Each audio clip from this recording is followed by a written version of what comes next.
3 o'clock hour when we come back. When 4 o'clock rolls around, it's going to be a busy hour. 4 o'clock sharp. We're going to talk with Franco Panizo from SBI Soccer. 4:35, we are going to talk with Kyle Krabs from DolphinsWire.com and Locked On Dolphins. So we're going to have plenty of Miami Dolphins talk to come a little bit later on in the show. 844-416-8123. Hey, every Monday, Heat and NBA fans can catch the best hour of basketball talk when Ethan Skolnick and Ira Winterman host the Palette Rack City Inside the Paint Show. Listen to two of the most knowledgeable and connected reporters in the business. Get year-round insight every Monday from 10 to 11 a.m. with Inside the Paint on the home for hardcore basketball fans, OnsideRadio.com. We'll be right back to the Man of the Match with Alex Donno. You can join us on the Onside Sports Line, 888-441-4623. That's 888-441-4623. You're listening to the only sports station in South Florida that likes to take your calls. 888-441-4623. We connect with a South Florida sports fan because we are South Florida. Locally owned and operated. 888-441-4623. OnsideRadio.com. South Florida's home for real sports talk. You can connect with us at OnsideRadio.com by sending us a text at 844-416-8123. Save it on your cell phone, 844-416-8123. No better place to send your comments, ask questions, win prizes. OnsideRadio.com, the only choice for the South Florida sports fan. Every Thursday, NBA fans can catch one of the best basketball shows in the country when Ethan Skolnick and Ira Winderman host Inside the Paint. Listen to two of the most knowledgeable and connected reporters in the business. Get year-round insight every Thursday at 10:30 a.m. with Inside the Paint on the home for hardcore basketball fans. OnsideRadio.com.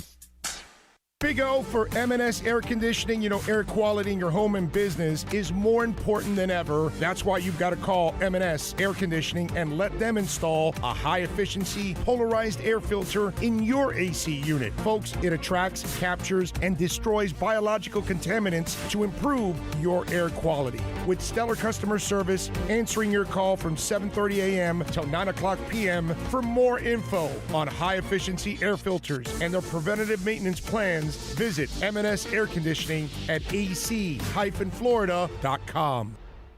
Hey, what's up? It's Toast, and I've been telling you guys all about my buddies over at B&T Windows and Doors. And some of you said, hey, listen, Toast, I'd love to get PGT custom windows and doors installed, but funds are a little tight right now. No problem, bro. Y Green. You can finance it with B&T Windows and Doors through Y Green, so you can still get your PGT custom windows and doors installed. And yeah, you're not going to have to put anything down. It's awesome. That's the way I got mine installed. Call B&T Windows and Doors today. They'll tell you all about Y Green and how to finance your windows. 954-233-0126. That's 954-233-0126. You're listening to this station with more live and local sports talk than anyone else in South Florida. OnsideRadio.com. Broadcasting from South Florida to the world.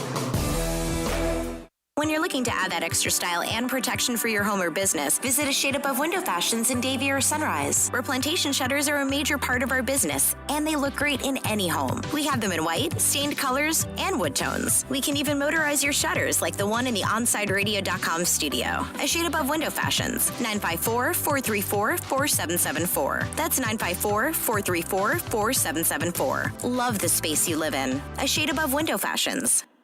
You're listening to the only sports station in South Florida that likes to take your calls. 888-441-4623. We connect with a South Florida sports fan because we are South Florida. Locally owned and operated. 888-441-4623. OnsideRadio.com. South Florida's home for real sports talk. Welcome back to the Man of the Match with Alex Donno. You can reach out anytime on the Onside Sports Line, 888-441-4623. That's 888-441-4623.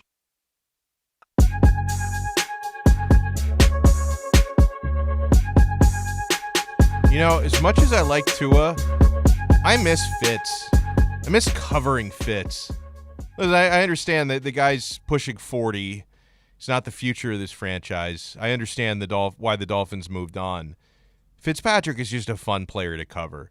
And, I've been watching him throughout various stops of his, the Bills, the Jets, the Tampa Bay Buccaneers, and it really seemed like the 2 seasons that he spent in Miami, it looked like he was having the most fun of his career, except for a couple weeks. For a couple weeks in Tampa Bay when he was balling out and he had like the giant chain on, it was, yeah, he looked like he was having some fun there as well. But for the 2 seasons he spent in Miami, like Fitz really seemed to have a great time here. He had a good quote today. He talked with the media in Washington, D.C., now that he's I don't even know what you call it, because obviously he's not a Redskin. They don't say that anymore. He's a member of Washington football team. He is a football team now. And Ryan Fitzpatrick, remember, this is the 9th NFL team he's played for. 9. He said, quote, "There are certain things that maybe it is easier for me to switch teams than other guys because I've done it so many times," he said. "I've been through the process." Yeah, I mean, hitting the ground running with a new team, learning how to adapt to different language and the playbook, different coaching styles. Some players may struggle with that, right? Whether it be the struggle you have going from college to the pros, but then going from one pro team to another. He's now done it 9 times. I'm sure it helps Fitz that he's a Harvard graduate. That's got to help. Not easy to get into Harvard. My sister got into Harvard. She went to Yale instead. She liked their campus better or something, or she liked the program she was in better. She turned down Harvard. I could actually say there's a member of my immediate family who's so goddamn smart. She actually turned down Harvard. Do you think Harvard has any idea who I am? No. My 3.5 GPA. Now, keep in mind, coming out of high school, if you're in college, a 3.5 GPA is really good. But in high school, you have all those BS AP programs where, some of the grades are weighted to, a 6.0 average. So, the smartest kids in my high school had, 5.5 GPAs. And I was happy with my 3.5. I was perfectly happy with my 3.5.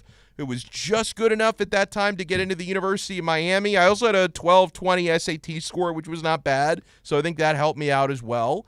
But there were kids that went to high school with me who had 5.5 GPAs, and they're going to, Ivy League schools, some of them. And it's hey, listen, I just didn't work that hard. Somebody who works very hard. He's an Ivy Leaguer in my book. Franco Panizo from SBIsoccer.com is going to join us when we come back. Inter Miami have a big one. They're going to be in the building, the very building where I sit right now. Drive Pink Stadium on Saturday. Full capacity crowd, Inter Miami taking on DC United. We're going to talk with Franco Panizo next here on Onside Radio. Hey, Onside Radio understands gaming is a big part of the sports landscape. That's why every day we keep you updated with some of the latest gaming news with Onside Radio's E-Minute hosted by Toast, Kai, and Michael Christian. If you miss it, it's podcasted daily. Search Onside Radio on all platforms. Subscribe, rate, and review. OnsideRadio.com, the station gamers call home. We'll be right back to the Man of the Match with Alex Donno. You can join us on the Onside Sports Line, 888-441-4623. That's 888-441-4623. You're listening to the home of Inter Miami CF. His strike is a decent one. It's fired into the top right corner. Gonzalo Higuain opens his account for Inter Miami. OnsideRadio.com, where the passion for La Rosa Negra runs deep. Inter Miami CF fans, join us at our new home this season for all away games as we broadcast live at Dangerous Minds Brewing Company, 1901 North Federal Highway in Pompano Beach. Join Big O and Alex Donno for the live pregame, halftime, and postgame shows while we watch the games. Enjoy meticulously brewed beer on site, delicious artisanal pizzas, live music, and giveaways. So, the new home for all Inter Miami road games is at Dangerous Minds Brewing Company at the Pompano City Mall, where they'll feature all the Inter Miami games. Follow them on Twitter at Dangerous Minds B and Facebook and Instagram at Dangerous Minds Brewing, and visit them at dangerousmindsbrewing.com. When you're looking for curtains and blinds to create a space of your own, look no further than Bandalux. Bandalux can tailor your space to your needs. Create the atmosphere and ambiance you desire. We invite you to discover it at Bandalux.com. Explore our new solar control systems, range of sustainable fabrics, and energy-efficient solutions that can improve your well-being and quality of life. Witness Bandalux Beauty. Go to Bandalux.com or follow them on Instagram at Bandalux_official. For a personal experience, A Shade Above Window Fashions in Davie and Sunrise is an official Bandalux partner. When protecting your family is your priority, there's nothing more important than the roof above the people you love. At Onside Radio, we recommend Chase Roofing and Contracting. At chaseroofing.com, they care about the customer. Chase Roofing provides reliable roof installation and repair without the destruction to our environment. Chase Roofing is powered by Tamara, who is owner and operated for 18 years. Chaseroofing.com is Google top rated and a AAA standing with the Better Business Bureau. Open 24/7. Call them today. Trust chaseroofing.com to fortify and protect what's most important to you, your family. If you're a Miami sports fan, then there's only one store to go to, and that's Caneswear at Miami Fanwear in Davie. They're your one-stop shop for all your Inter Miami CF, Canes, Dolphins, Panthers, and Marlins merchandise. They have hats, t-shirts, game day jerseys, and so much more. Located at 2511 South University Drive in Davie, and open 24/7 online at caneswear.com or intermiamiwear.com. Call them at 954-835-5597. Caneswear, the spot where Inter Miami and all Miami sports fans shop. You're listening to OnSideRadio.com. Catch up anytime by downloading the MyTuner Radio app. OnSideRadio.com, South Florida's true hometown station. You're listening to the station with more live and local sports talk than anyone else in South Florida. OnSideRadio.com, broadcasting from South Florida to the world.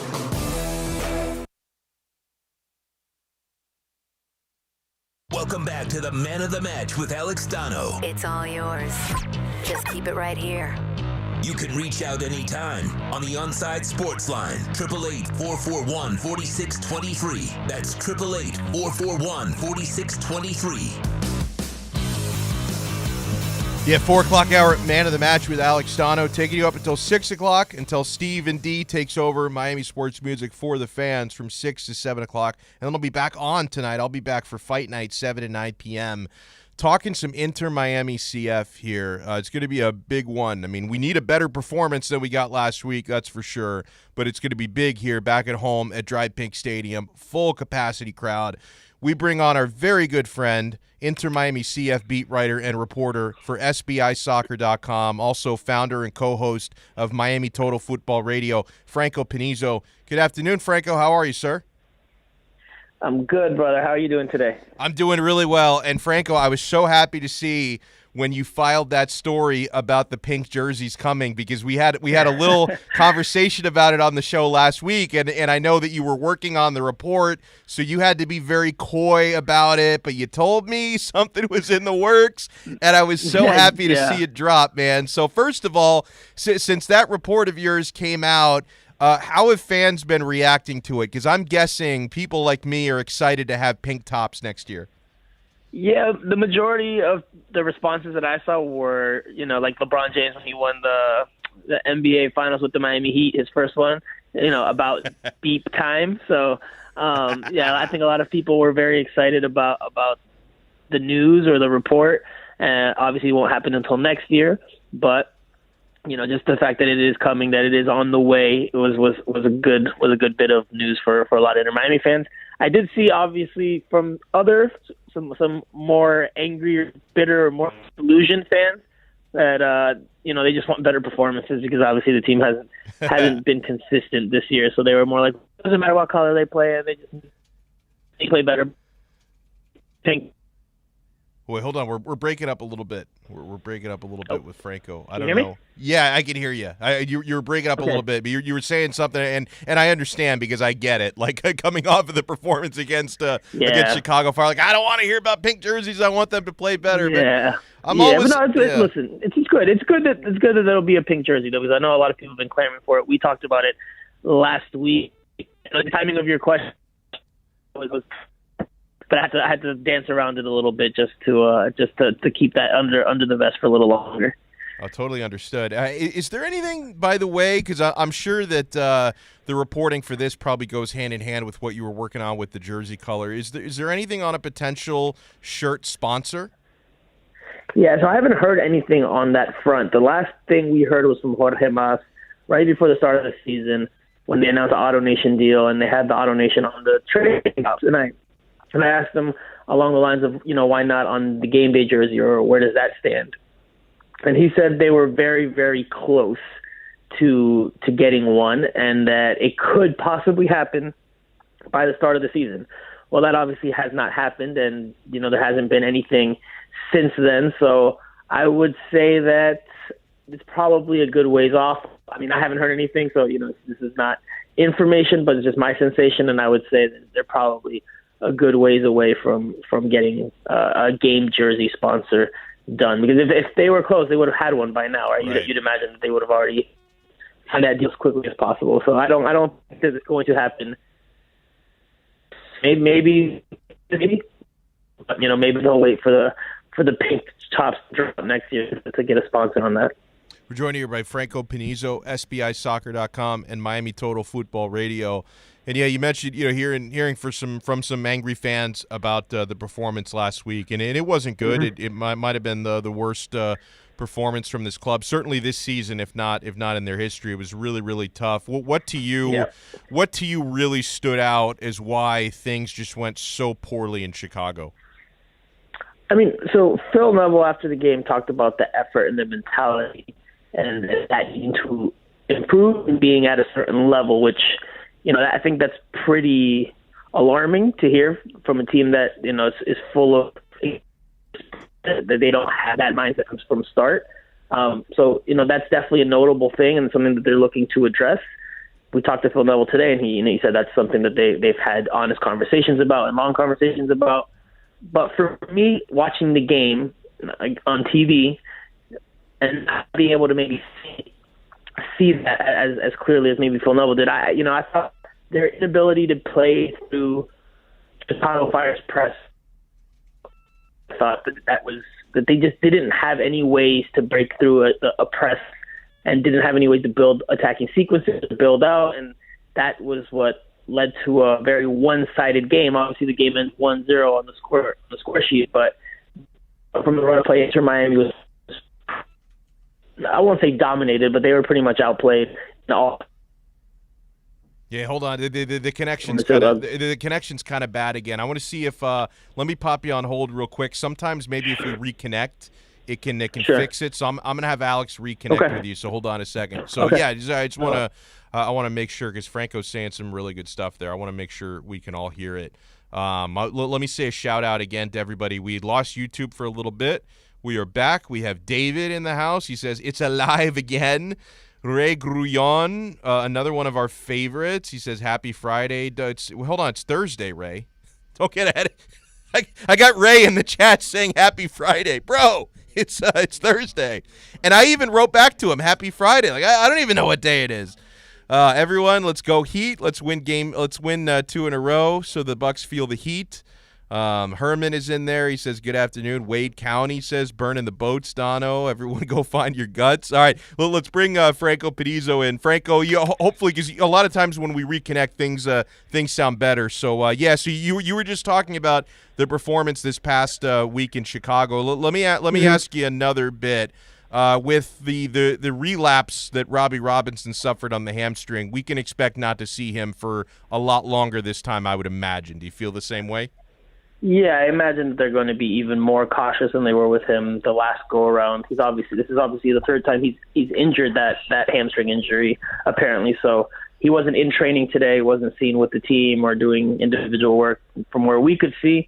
But, yeah, I would imagine that they're going to be very, very cautious with him. Phil Neville said after the game that they were going to do a deep dive and see, investigate more closely what's going on there, because he's aggravated that left hamstring 3 times now. So, hopefully for the team's case and for his case, they can figure out and get some solid concrete answers so that he can remain healthy, because the team needs him, and obviously he wants to play. You saw how devastated he was to come off the field.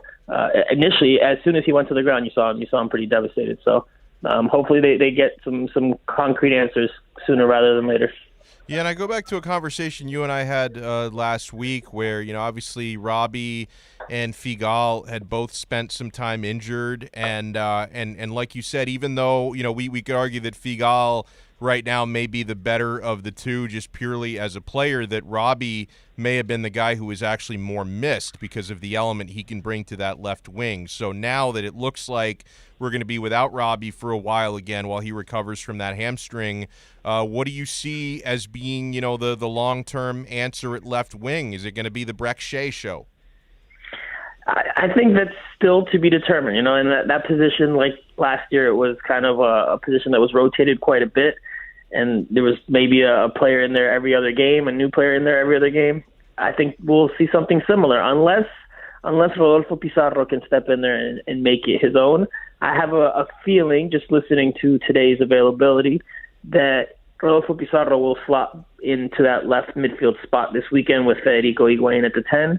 And let's see how Pizarro plays when he has another technical player that likes to combine, that can play quick passes and short passes, and see if that helps him get going. And if it does, then maybe he gets the looks there, even though he's not a traditional out-and-out winger. He's more of an inverted winger when he plays out there. He doesn't necessarily have the speed or the explosiveness to get by players on the dribble. So, but maybe he can combine. Maybe he can help create things tucked in a little bit more centrally from that left spot. But we'll see. We'll see how Phil Neville approaches it. Definitely sounds like Pizarro is going to get some minutes this weekend. He's healthy again. So we'll see how they approach that left midfield spot. I think it's his.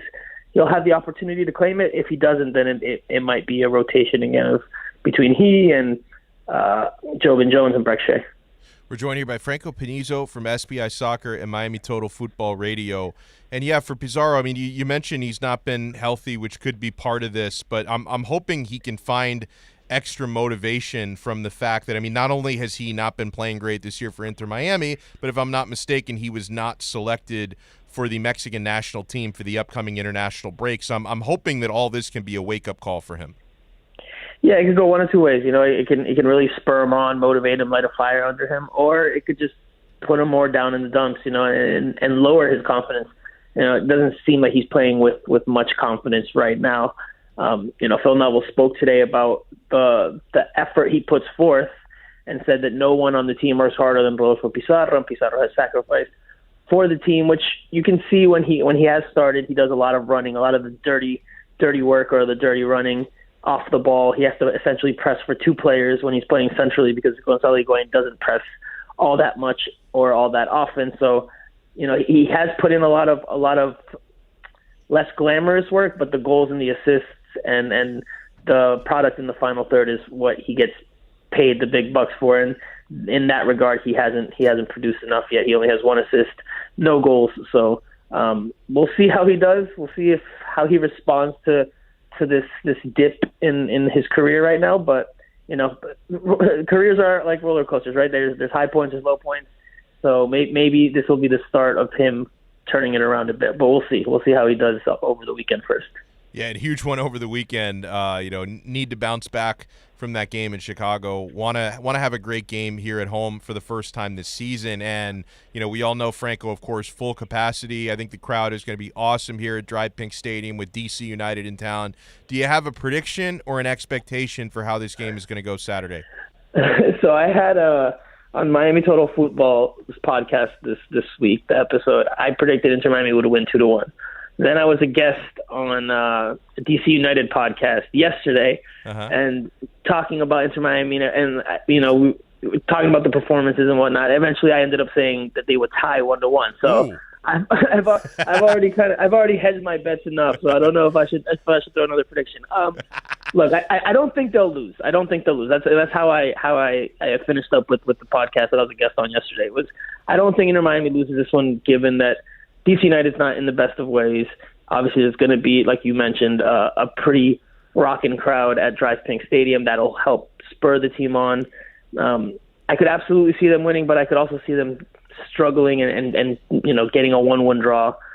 Because again, like I mentioned earlier before the line was cutting out, Inter Miami has issues with the press, and they've had difficulties in 2 of the last 3 games. Even at moments in that Cincinnati game, they had issues trying to play through the press. And I don't know. I'm not a coach, so I don't know how exactly they go about fixing that, or if this team and this group of players can go about fixing that. I think they touched on today a little bit about maybe hitting switches across the field sooner and faster to try to break the press and then play through there. So expect them to maybe do that if DC United comes pressing. So, but it goes back to the execution from the players, and also, you know, the mentality and the effort. Is that going to be there? Is there going to be enough chemistry from this group where they're fighting for one another? Something that Phil Neville didn't use the word chemistry today, but he did say he wants to see a team that fights for one another, which, you know, we haven't necessarily seen game in and game out. The team has been fairly inconsistent. So hopefully for Inter Miami fans, it's a good day with some goals and a victory.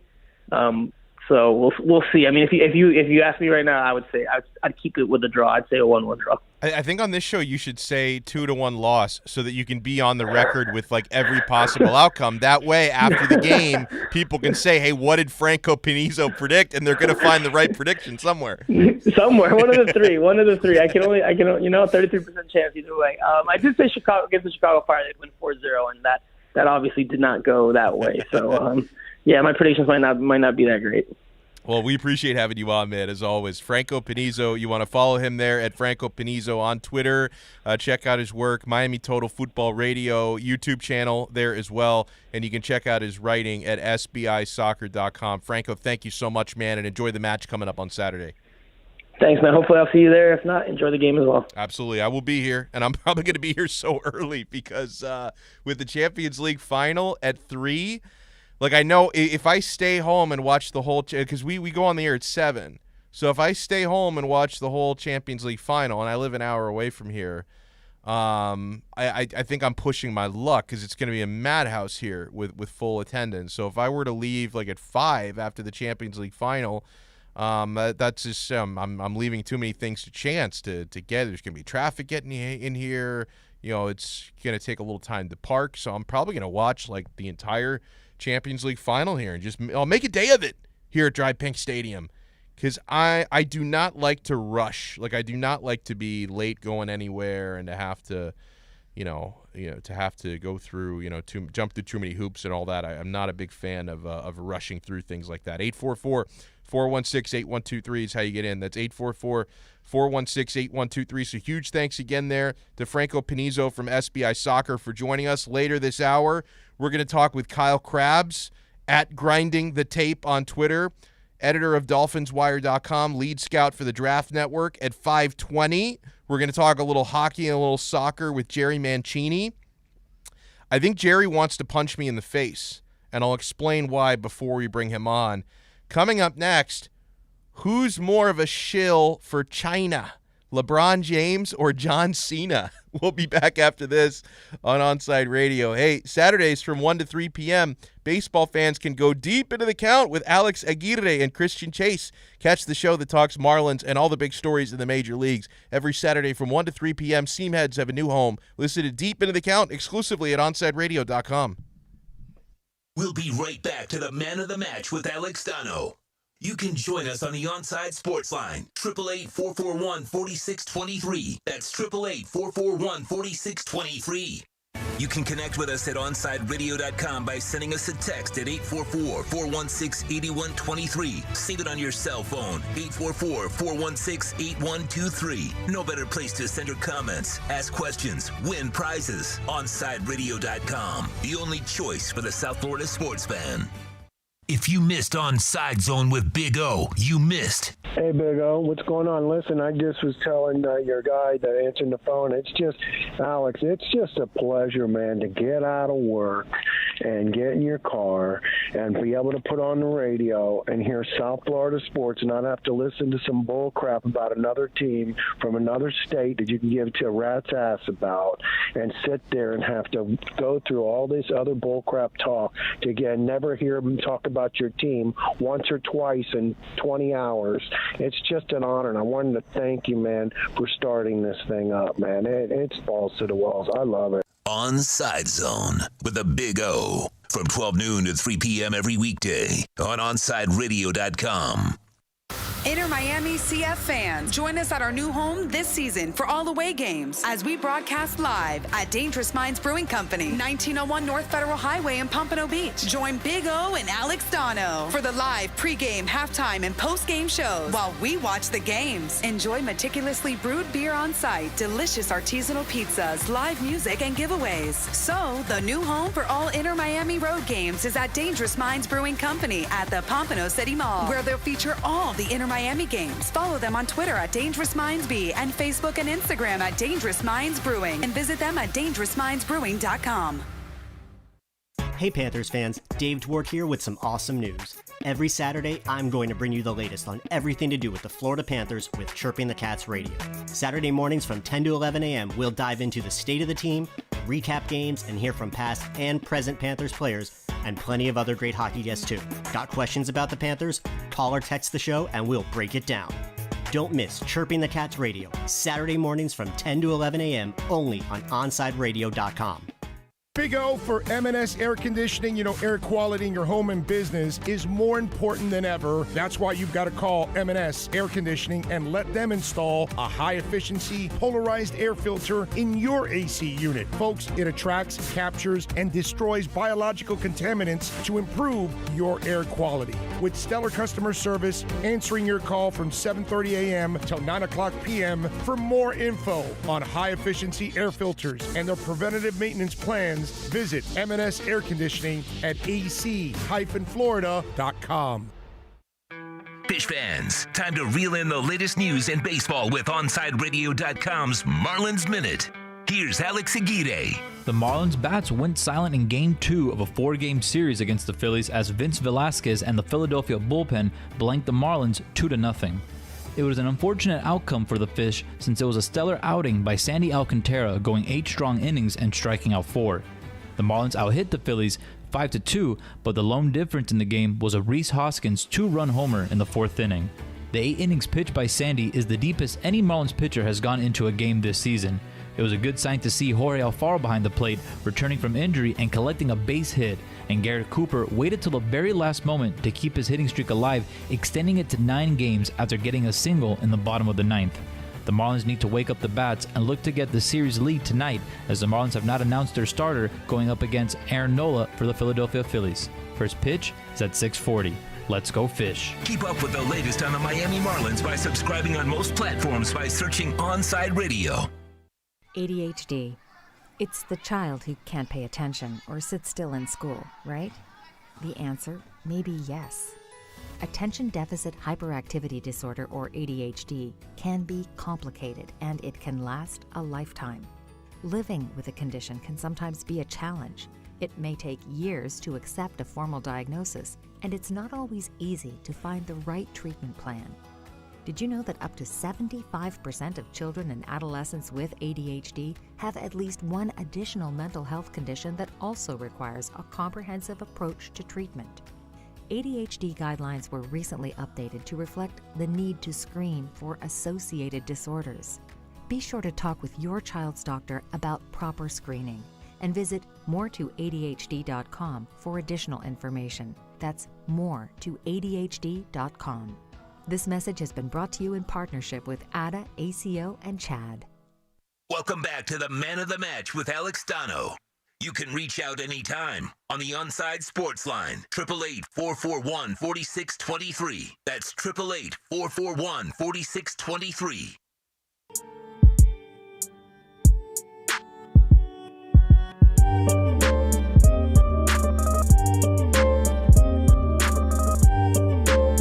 I thought this story was so wild when I came across this yesterday. John Cena, the former professional wrestler turned actor, he issued a very passionate apology to the country of China. And like when you hear that, John Cena apologized to an entire country. He must have done something really terrible, you might be thinking. You know what John Cena did that he had to go and apologize to China? So Cena recently, over the past few days, he's doing the whole junket. He's doing all these press tours all over the world, promoting the next Fast and Furious movie that I won't be seeing, F9. again, I haven't seen one of those films since Fast and Furious 2. Too Fast, Too Furious. I haven't seen the previous 7. Like, I don't know what's going on in that series. But apparently John Cena's a part. Like, they got everybody. They got Jason Statham, they got Vin Diesel, they've got The Rock in there, they've got Cena in there now, I guess. So it's a whole thing going on with Fast 9. But he recently did an interview appearance in Taiwan. And what he said that offended communist China was John Cena in this interview in Taiwan, and he actually speaks very good. I mean, what do I know if it's good? But he speaks fluent Mandarin. John Cena actually speaks Chinese. And in an interview in Taiwan, he referred to Taiwan as a country. And that's why he had to issue an apology to China. As it turns out, John Cena is an Illuminati puppet shill. Okay? Because I know how this went down. Hollywood is bought and paid for by China because there are so many billions of people there. And, like, if you learn what Hollywood does to cater to the oppressive Chinese government, it's really appalling and a little bit disgusting how they actually, like, censor their movies when they send them over to China to, like, cater to the Chinese government sensibilities. Actually, like a director I have a lot of respect for, Quentin Tarantino, when he made Once Upon a Time in Hollywood a couple of years ago, there's a scene in Once Upon a Time in Hollywood where Brad Pitt, kind of kicks Bruce Lee's ass in the movie, like an actor portraying Bruce Lee. And China wanted that scene out of the movie because for some reason they thought that was offensive to the Chinese. And like Tarantino's like, I'm not taking it out. I got to respected him for that. And so clearly what happened here was John Cena created an international incident because mainland China does not consider Taiwan to be its own country. Like they try to invade and oppress Taiwan, even though Taiwan is run with their own government as an independent state. They have a separate government. The Chinese government apparently gets very offended and I've heard controversies about this before, they get very offended if someone refers to Taiwan as an independent country. I mean, our guy, Daryl Morey, the Rockets GM, got in trouble for that. And then Illuminati puppet LeBron James, basically told him to STFU because we know LeBron sells tons of jerseys over in China and he's in the Chinese government's pocket. And so apparently, John Cena actually, the movie studio, I'm sure, freaked out because they're trying to promote F9. They're like, oh my God, China's going to ban this movie if Cena, because they would have banned the movie if Cena didn't apologize. So John Cena had to make a video apology to China. Not that you're going to understand a word of this, but Alex, can you play a few seconds of this video? Because I'm actually really impressed. I had no idea until yesterday that John Cena actually speaks excellent Mandarin. Here's John Cena apologizing for the awful offense of referring to Taiwan as a country. God forbid. Oh, did we lose it? I don't have it.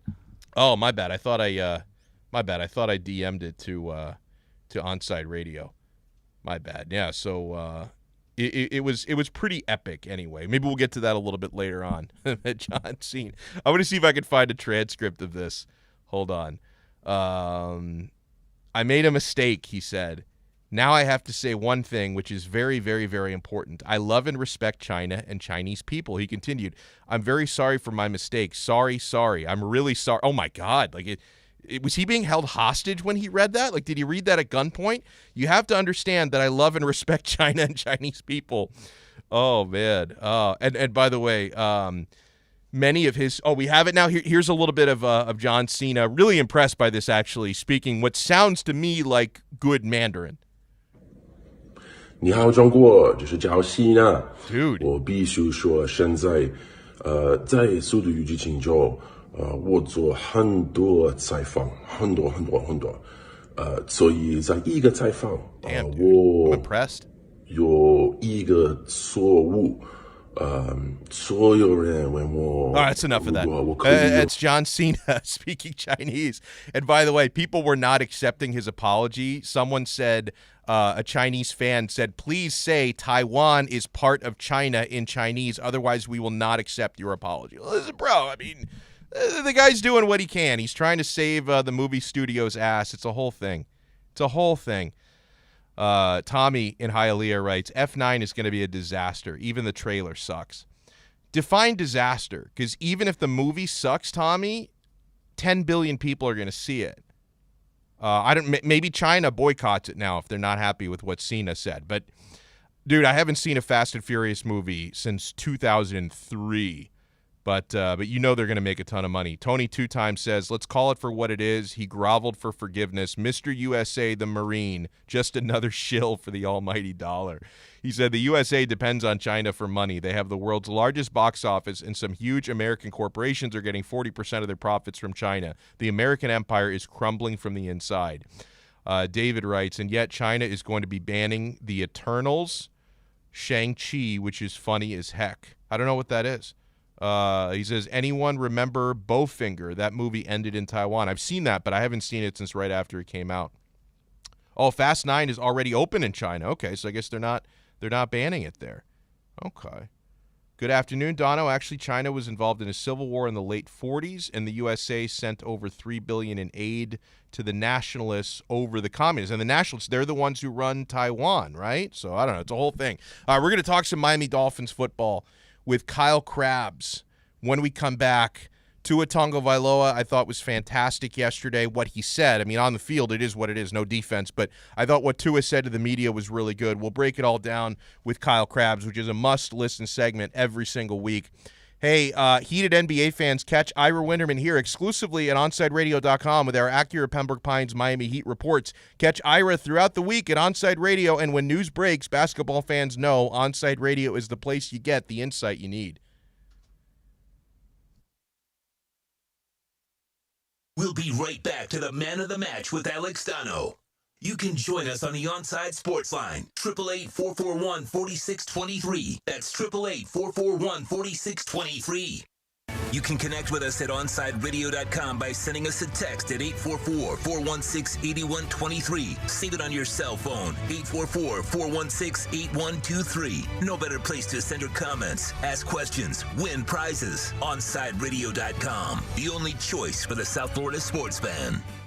When protecting your family is your priority, there's nothing more important than the roof above the people you love. At Onside Radio, we recommend Chase Roofing and Contracting. At ChaseRoofing.com, they care about the customer. Chase Roofing provides reliable roof installation and repair without the destruction to our environment. Chase Roofing is powered by Tamara, who is owner and operated for 18 years. ChaseRoofing.com is Google top rated and a AAA standing with the Better Business Bureau. Open 24/7. Call them today. Trust ChaseRoofing.com to fortify and protect what's most important to you, your family.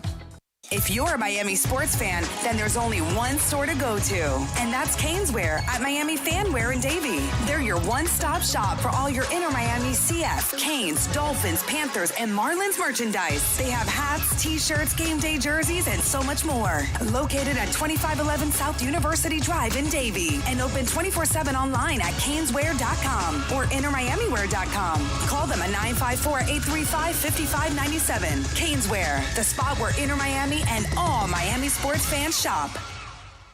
Now that it's springtime, it's only getting hotter here in South Florida. Make sure your AC in your home or business is running smoothly by investing in a preventative maintenance plan from M&S Air Conditioning. And M&S is a Mitsubishi Diamond Elite contractor. When you purchase a new Mitsubishi electric mini split system, you'll get a 12-year warranty. Or install a high-efficiency polarized air filter in your AC unit that captures and destroys biological contaminants to improve air quality. M&S Air Conditioning have been providing prompt, honest, and reliable service for over 30 years. Schedule service or call to get more info on our preventative maintenance plans. Call 954-421-3680 or visit ac-florida.com. There are those who dedicate themselves to a sense of honor, to a life of courage, and a commitment to something greater than themselves. They have always defended this nation and each other. They still do. The few, the proud, the Marines. Keeping you informed in the world of sports.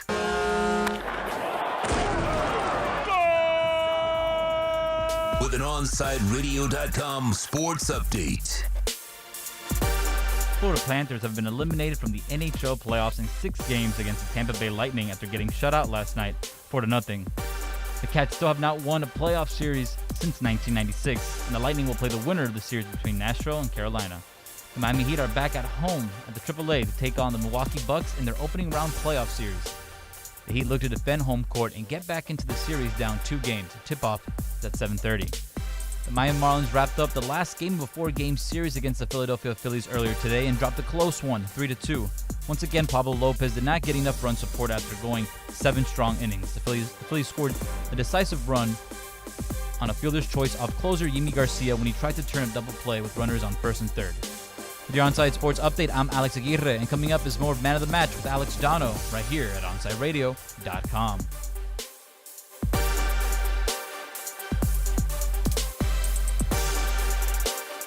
Riddle me this. With all this sizzling meat and crunchy veggies nestled between toasty flatbread, who should get credit for Papa John's new papadilla? The person who invented pizza or the person who invented folding? Well, whoever it is, a tip of the tongue hat to you, sir or madam. Get a new papadilla, 4 flavors, just $6 each. Better ingredients, better pizza, better than a sandwich. Papa John's. My daughter Brinley is here at St. Jude. Coming here was literally life or death, and it was so scary. But St. Jude is fighting for one goal, like this one mission, life. And that gave us hope. We haven't received a single bill from St. Jude, so I really can just focus on what's best for Brinley. Finding cures, saving children. Learn more at stjude.org. Onside Radio, the only choice for the South Florida sports fan. Welcome back to the Man of the Match with Alex Donno. You can reach out anytime on the Onside Sports Line, 888-441-4623. That's 888-441-4623.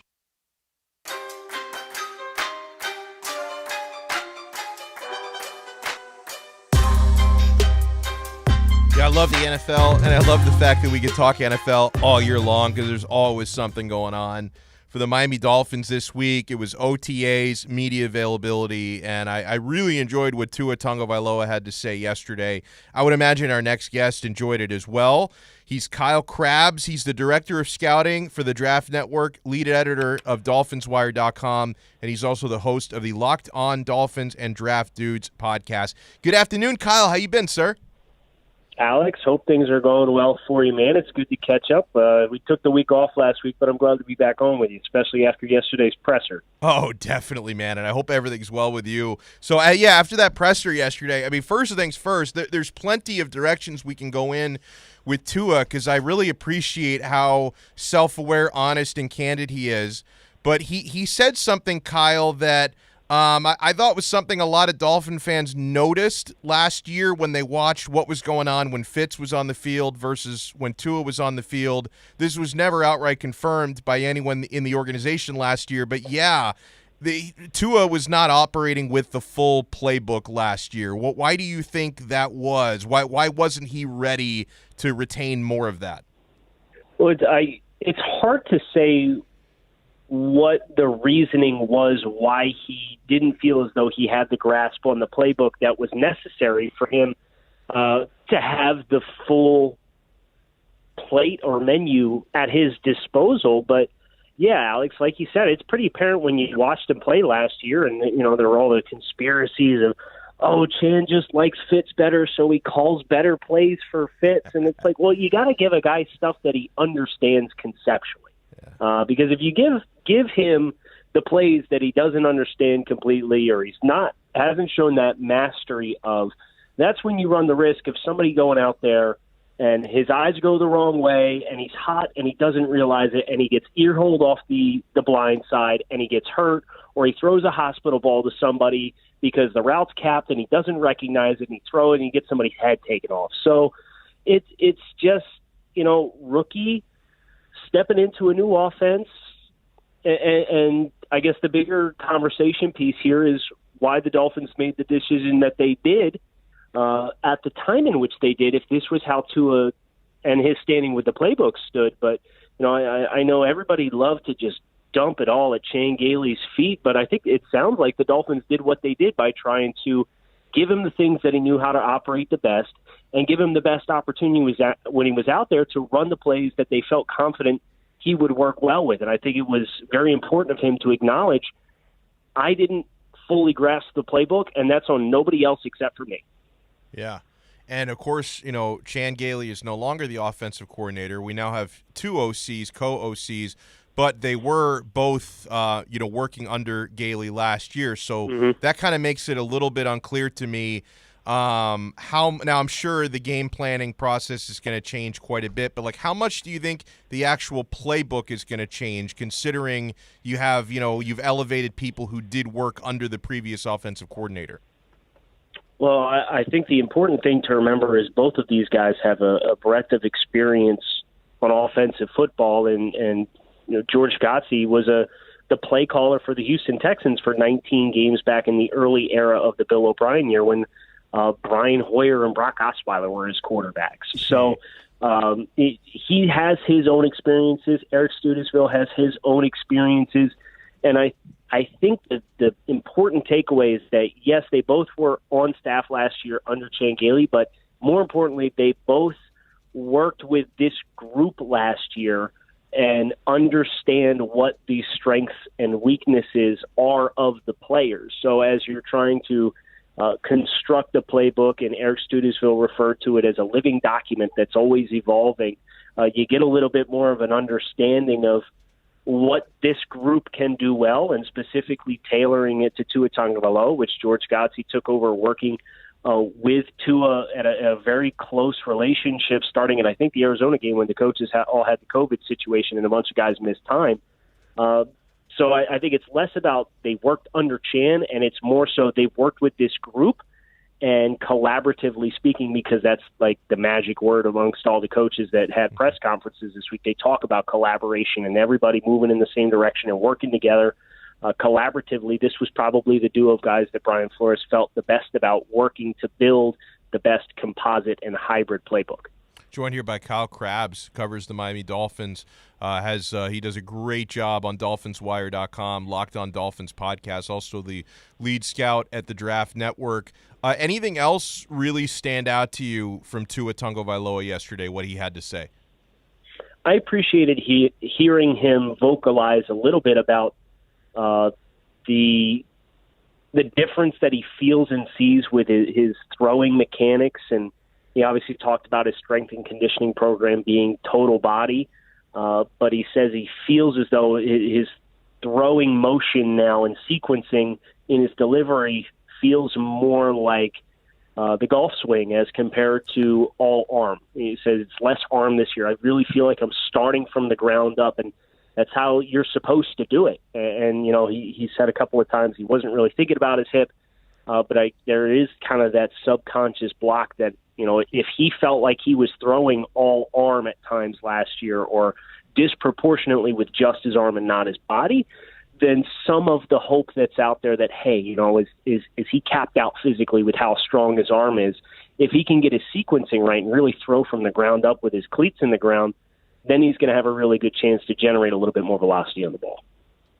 Moving away from the Dolphins here for a second, a lot of speculation about Julio Jones, who Shannon Sharp really lit that fire this week when he called him up, and it looked completely unplanned. I don't know if it was some elaborate TV bit, but it looked like he potentially illegally called him out of the blue and broadcast the conversation on live TV. But it's no secret Julio Jones is getting out of Atlanta, and his wish list sounds like New England and Tennessee. If he were to wind up with the Patriots, Kyle, how worried should Dolphins fans be about what he would bring to the table at this point, catching passes from either Cam Newton or some combination of Cam Newton and Mac Jones? Yeah, I certainly think the Patriots warrant your respect regardless, given the fact that they were close to 500 last year with losing Tom Brady and trying to find a way to piece that together. And then you look at the pieces that they've brought into the fray, but they're a team that, much like the Dolphins, I think their season is going to be defined by their quarterback play. Julio Jones will obviously help a lot, but the Dolphins are one of those teams that have the depth in the secondary to kind of, okay, instead of just considering yourself clamps across the board because you got Xavier Howard covering Nelson Aguilar, Kendrick Bourne, if that's the top guy, you still like your chances with Xavier Howard matching up against Julio Jones. Julio Jones would have his wins in one-on-one. But the depth that the Dolphins have behind that, I think they could still match up fairly well in the receivers versus corners conversation. But the Patriots team as a whole, you can really tell they're loading up to be really run-heavy, play-action pass, the multiple tight end stuff because they brought in Hunter Henry and Jonnu Smith. And Julio can be really lethal in that with the play-action type stuff if you don't have guys that can lock up with him and at least run with him and stay physical at the catch point and make him earn it at the catch point. But do you trust Cam Newton to be a better version of himself than what he was last year when he struggled with injuries for like each of the last 3 seasons in certain stretches? Or do you think Mac Jones, and we saw what the translation looks like from an Alabama offense under Steve Sarkisian to the NFL, like that's not an easy jump. And do you think Mac Jones, who in my opinion has lesser tools than Tua Tagovailoa, is going to be able to make that jump seamlessly when we saw how challenging it was for Tua? I don't know. So that's the big mystery with the Pats. Going back to the Dolphins, a couple of the players the Dolphins drafted, 2 out of their first 3 draft picks, could potentially be options as return men. Thinking about Jalen Waddle, who's pretty electric at that in college, and Javon Holland is capable of that as well. How much, if at all, do you see either of them returning kicks or punts this coming year? I really wouldn't be surprised. I'd never say never. And I know Jakeem Grant collected second-team All-Pro honors for that this past year, and that's been his best contribution to the team. But you look at the wide receiver room specifically, and that's what makes me think we may see some changes here because Holland has experience doing it, as does Waddle. And, Grant, from a passing game perspective, he's had a couple years' worth of opportunities here to try and elevate his play, and it really hasn't happened. So are you going to keep him on the roster to be a return guy and pay him a healthy amount of money and have a healthy salary cap hit to just do the return stuff? And if they felt highly of Jakeem Grant as a receiver, they wouldn't forget about Will Fuller and Jalen Waddle. Would they have brought in Robert Foster, who's kind of a straight line speed guy too? I just think the transactions that they've made kind of spells this writing on the wall that, as the team makes some financial decisions and has to pare down the roster, whether they look to maybe trade him and get a late-round pick for him or do a player swap, or they make a decision financially just based off financials and the limitations that Grant has as a player in the offense, it's a really hard sell to justify him, and I think his cap hits somewhere around $4.5 million to keep him on the roster to effectively just return kicks when you had this massive influx in receivers. I'm with you on that. That's a great point. Kyle Krabs joins us here on Onside Radio. Kyle, it looks like Aaron Rodgers is having a good time on vacation. He dropped some nuggets on SportsCenter on Kenny Mayne's farewell earlier this week, basically essentially saying he loves everybody with the Packers, but kind of hinting that Gutekunst, the GM, may be the real problem there. But at the same time, I've seen some of the videos. This guy is, he's doing karaoke. He's listening to Taylor Swift. He's having fun with Shailene Woodley, and he's out there with Miles Teller and his wife. Is there, is it becoming maybe more likely with this standoff with Green Bay, who reiterate they're not trading him, that he might just end up actually retiring early? I think that's probably his best option to flex his way out. If you will, if he is dead set on not playing for the Packers, then that very well may be his best avenue to get there. Just because the Packers, they're really not motivated to make a move, and I understandably so. They've gone to the NFC Championship game each of the last 2 years. Now, you can look at the moves that they have made since and ask the question if they have done the right things around Aaron to give them the chance to get over the top, or if they are kind of playing out of both sides where you are trying to win now, but you look at some of the moves that they've made, and most notably the Jordan Love selection, and you got a really young head coach and you got a really young general manager for one of the most stable franchises in all of football. It's kind of like, okay, yeah, we're trying to win now, but we're also going to set ourselves up so that whenever Aaron calls it a day or whenever we move on from Aaron, we're going to be okay.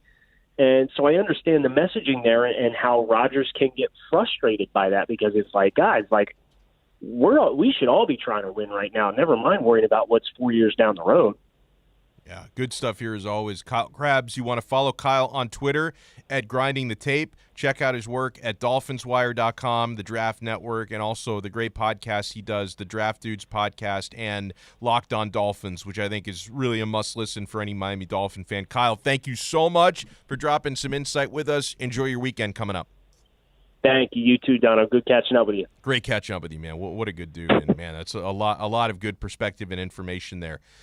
Coming up next, we'll wrap up the 4 o'clock hour. Wow, if your plane ever gets grounded, like you're in one of those super long delays, you better hope this woman is one of your flight attendants. I'll explain why when we come back. Hey, Saturday mornings at 9 a.m., Sean Stanley hosts the Square Circle Digest. Wrestling fans have a place to call home as Sean covers the very colorful world of wrestling. Tune in every Saturday from 9 to 10 a.m. on the home for sports fans worldwide, OnSideRadio.com. We'll be right back to the Man of the Match with Alex Donno. You can join us on the Onside Sports Line, 888-441-4623. That's 888-441-4623. Join the Inter Miami family in 2021 by becoming a 2021 season ticket member. Enjoy enhanced access benefits and pricing not available to general fans. Visit intermiamicf.com/tickets for more information. Hey Panthers fans, Dave Dwork here with some awesome news. Every Saturday, I'm going to bring you the latest on everything to do with the Florida Panthers with Chirping the Cats Radio. Saturday mornings from 10 to 11 a.m., we'll dive into the state of the team, recap games, and hear from past and present Panthers players, and plenty of other great hockey guests too. Got questions about the Panthers? Call or text the show and we'll break it down. Don't miss Chirping the Cats Radio, Saturday mornings from 10 to 11 a.m., only on OnSideRadio.com. You're listening to OnSideRadio.com. Catch up anytime by downloading the MyTuner Radio app. OnSideRadio.com, South Florida's true hometown station. If you missed Onside Zone with Big O, you missed. She's kind of young, so I don't know. She may not be into Van Halen much. Let's see. Hey, Ruthie, good afternoon. Are you a Van Halen fan? You know, I just had to Google Van Halen. I'm not going to lie to you. I just literally have it on my computer right now. The Onside Zone with Big O. Weekdays 11 to 1 p.m. Only on OnSideRadio.com. You're listening to the station with more live and local sports talk than anyone else in South Florida. OnSideRadio.com. Broadcasting from South Florida to the world. Can I get a captain? Captain and what? Captain and Ginger. I can't hear you. Captain and Ginger. He was a captain and Ginger. Captain and Ginger. He was a captain and Ginger. Captain Morgan, official partner of Major League Soccer. Welcome back to the Man of the Match with Alex Donno. You can reach out anytime on the Onside Sports Line, 888-441-4623. That's 888-441-4623.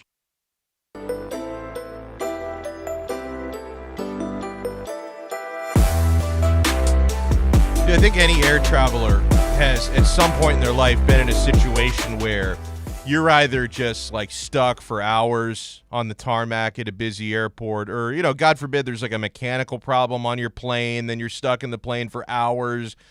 That always seems to happen to me. Anytime like I fly through New York, they're so overloaded and overcrowded, those airports. I've had like several. I try to avoid Kennedy. I try to avoid Newark, LaGuardia, because the delays are freaking through the roof there.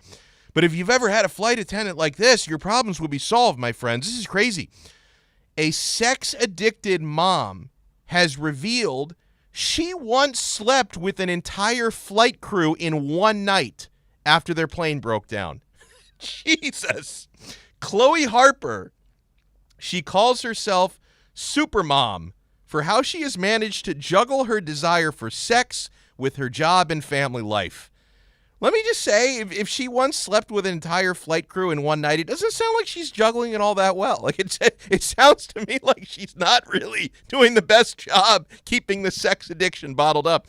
She says she likes being promiscuous, but says a large part of her addiction is down to her bipolar disorder, which sees her periods of euphoria, which could go on for months. How about that? In one particular raunchy night when she was working as a flight attendant, quote, she slept with 4 people from the same crew while a plane was broken down. Speaking to Strictly Anonymous, which that's weird. Like, how is it Strictly Anonymous and she's not anonymous? They even say her name. She revealed how both male and female pilots, some were married, by the way, all hooked up with her in Switzerland. You know what they say? What happens in Switzerland stays in Switzerland. She says her passion for sex started when she became a webcam model, which her former husband was fully supportive of. Well, what was wrong with that dude? I mean, if ever you find a husband who's like, yeah, I'm fully supportive of you getting nude on webcams, it's like, there's probably something a little bit off there. Or that dude is so broke, he's like, please, whatever you can do to make a little money, just cut me in on the profits, honey. Quote, I was webcam modeling as well, and I had no need to take on webcamming. Her husband was fully supportive. Everything I needed was taken care of, but my promiscuous side of being bipolar, I was like, I'm going to be a webcam model, she continued. We would go to dinners and lunches and have the kids with a sitter. Oh, man. I feel so bad for these kids. If these kids ever get old enough to, like, read this and be like, oh, my God, that was my mom. I would sit there webcamming in public, eating food, talking about my husband. He knew I was online, and people were so excited. Well, so there you go. A lucky flight crew in a layover in Switzerland had the night of their lives thanks to this. What did she call herself? She called herself hold on, there was a term. Supermom.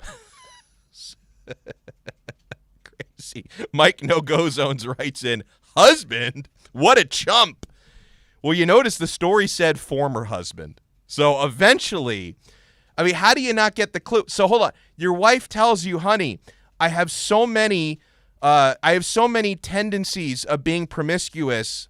I would like to become a webcam girl. Husband says, fine. And then the husband is like surprised later on that she's sleeping with other dudes. It's like, hold on, bro. Your wife admitted to you she's such a sex addict that the only way she could get that outlet was to be a webcam. You don't think she might be sleeping with other people? I mean, God, I feel so bad for that guy. Although maybe I shouldn't. He knew what he was getting into, man. What a chump. I love that, Mike.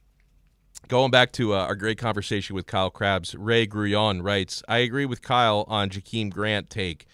Too many wide receivers. Grant, Burns will be the ones out for sure.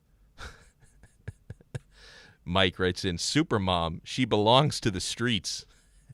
Wouldn't be surprised if she's had her time there as well, my friend. All right, 5 o'clock hour coming up here on Onside Radio. It was a sad night last night. I'm still though confident in the future of Florida Panthers hockey. It's always sad to get eliminated. It always is. We'll talk about that. Plus, Miami Heat's backs are against the wall tonight. What has to happen for the Heat to flip the script? They're down 0-2. Game 2 was one of the most embarrassing playoff showings I've seen, and they have to win tonight or else they are completely finished. No team has ever come back down 0-3 in an NBA playoff series. So what has to happen tonight for the Heat to flip the script? Every Saturday at 11 a.m., soccer fans can connect with Austin Robillard and Red Card Radio. From the Premiership to the MLS, catch up with your favorite team, including our very own Inter Miami CF. Listen to Red Card Radio every Saturday from 11 a.m. to 1 p.m. with Austin Robillard, exclusively at OnSideRadio.com. We'll be right back to the Man of the Match with Alex Donno.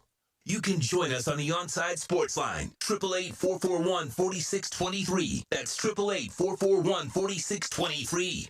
When you want a perfectly straight smile without braces, you can count on MoodyAsDental.com. A stunning smile is within reach. Learn more about Invisalign. Find out why so many trust the Moody-Ass family. Dr. Moody-Ass is an inventor and has several patents on innovative surgical instruments that are used around the world. Experience a family environment and trust on a worldwide level. From implants to crowns to a beautiful Invisalign smile. Call 305-821-0231. That's 305-821-0231. Or go to the website at MoodyAsDental.com. You're listening to OnsideRadio.com. Catch up anytime by downloading the Radio.net app. OnsideRadio.com, South Florida's true hometown station. Hey, what's up? It's Toast. May is here, which means hurricane season right around the corner. You need to get PGT custom windows and doors installed in your house so that you're fully protected when we get a big storm coming on through. For those windows, only one place to call. My buddies at B&T Windows and Doors. They've been doing it in South Florida for decades, and they will set you up with the best of the business. PGT Custom Windows and Doors. 954-233-0126. That's 954-233-0126 for B&T Windows and Doors. When you're tired of watching the sun damage your furniture or raise your electric bill, it's time to do what we did here at OnsideRadio.com studio. Call A Shade Above Window Fashions in Davie and Sunrise. A Shade Above Window Fashions has a great selection of blackout shades to choose from. We can almost create a complete blackout for your bedroom or media room. Call them at 954-434-4774. That's 954-434-4774. Love the space you live in. A Shade Above Window Fashion. Miami Dolphins fans can always count on the best coverage at OnsideRadio.com. Every week, keep up with your favorite team as Dolphins writer Omar Kelly joins us with exclusive reports. And when news breaks, catch the EJDConstruction.com Miami Dolphins report on the home for Dolphins fans everywhere, OnsideRadio.com. You're listening to the flagship station of Inter Miami CF, OnsideRadio.com. Follow us on social media at Onside Radio. The viewpoint, statements, or beliefs expressed on the following program by the host, guests, or callers are not necessarily the opinions of Onside Radio, ownership, management, sponsors, website, or Inter Miami Marketing, LLC. Welcome back to the Man of the Match with Alex Donno. It's all yours. Just keep it right here. You can reach out anytime on the Onside Sports Line, 888-441-4623. That's 888-441-4623. Yeah, welcome into the 5 o'clock hour, Man of the Match with Alex Donno. Oh, I'm Alex Donno, and I'm with you guys till 6 o'clock here on Onside Radio. At 6 o'clock, I'm going to hand it off to Stephen D., Miami Sports Music for the fans. And then I'm back at 7. Like I'm not actually going anywhere. I'm just like stepping aside for an hour because it's 7 o'clock, 7 until 9 o'clock tonight. You're going to hear James Walker and me hosting Fight Night.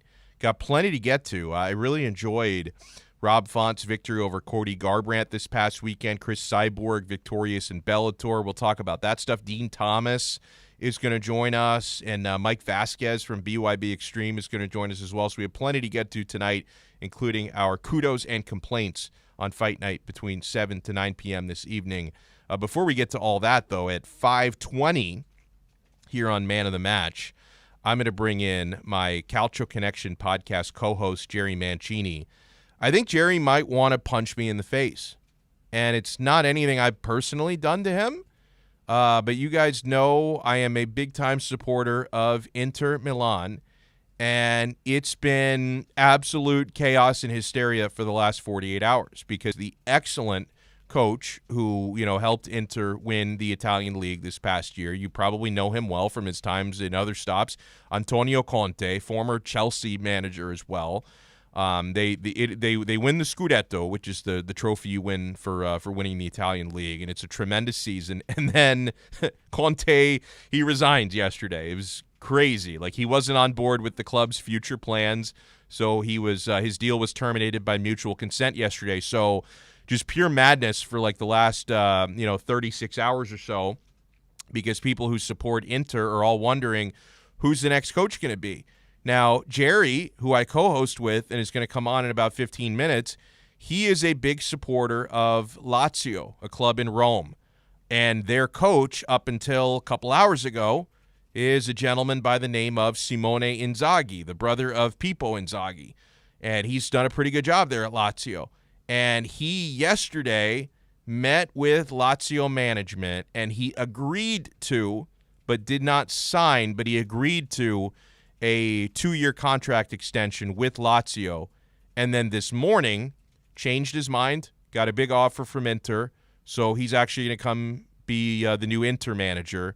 And I know Jerry's very upset. I hope he's not upset with me personally because I've done nothing. But the manager that he really loved, who was coaching his club, left very suddenly and is going to come coach my club. And I know it's the whole thing feels a little dirty. So if Jerry wants to punch me in the face, I'll give him a free shot, man. I probably deserve it for something I've done in my life.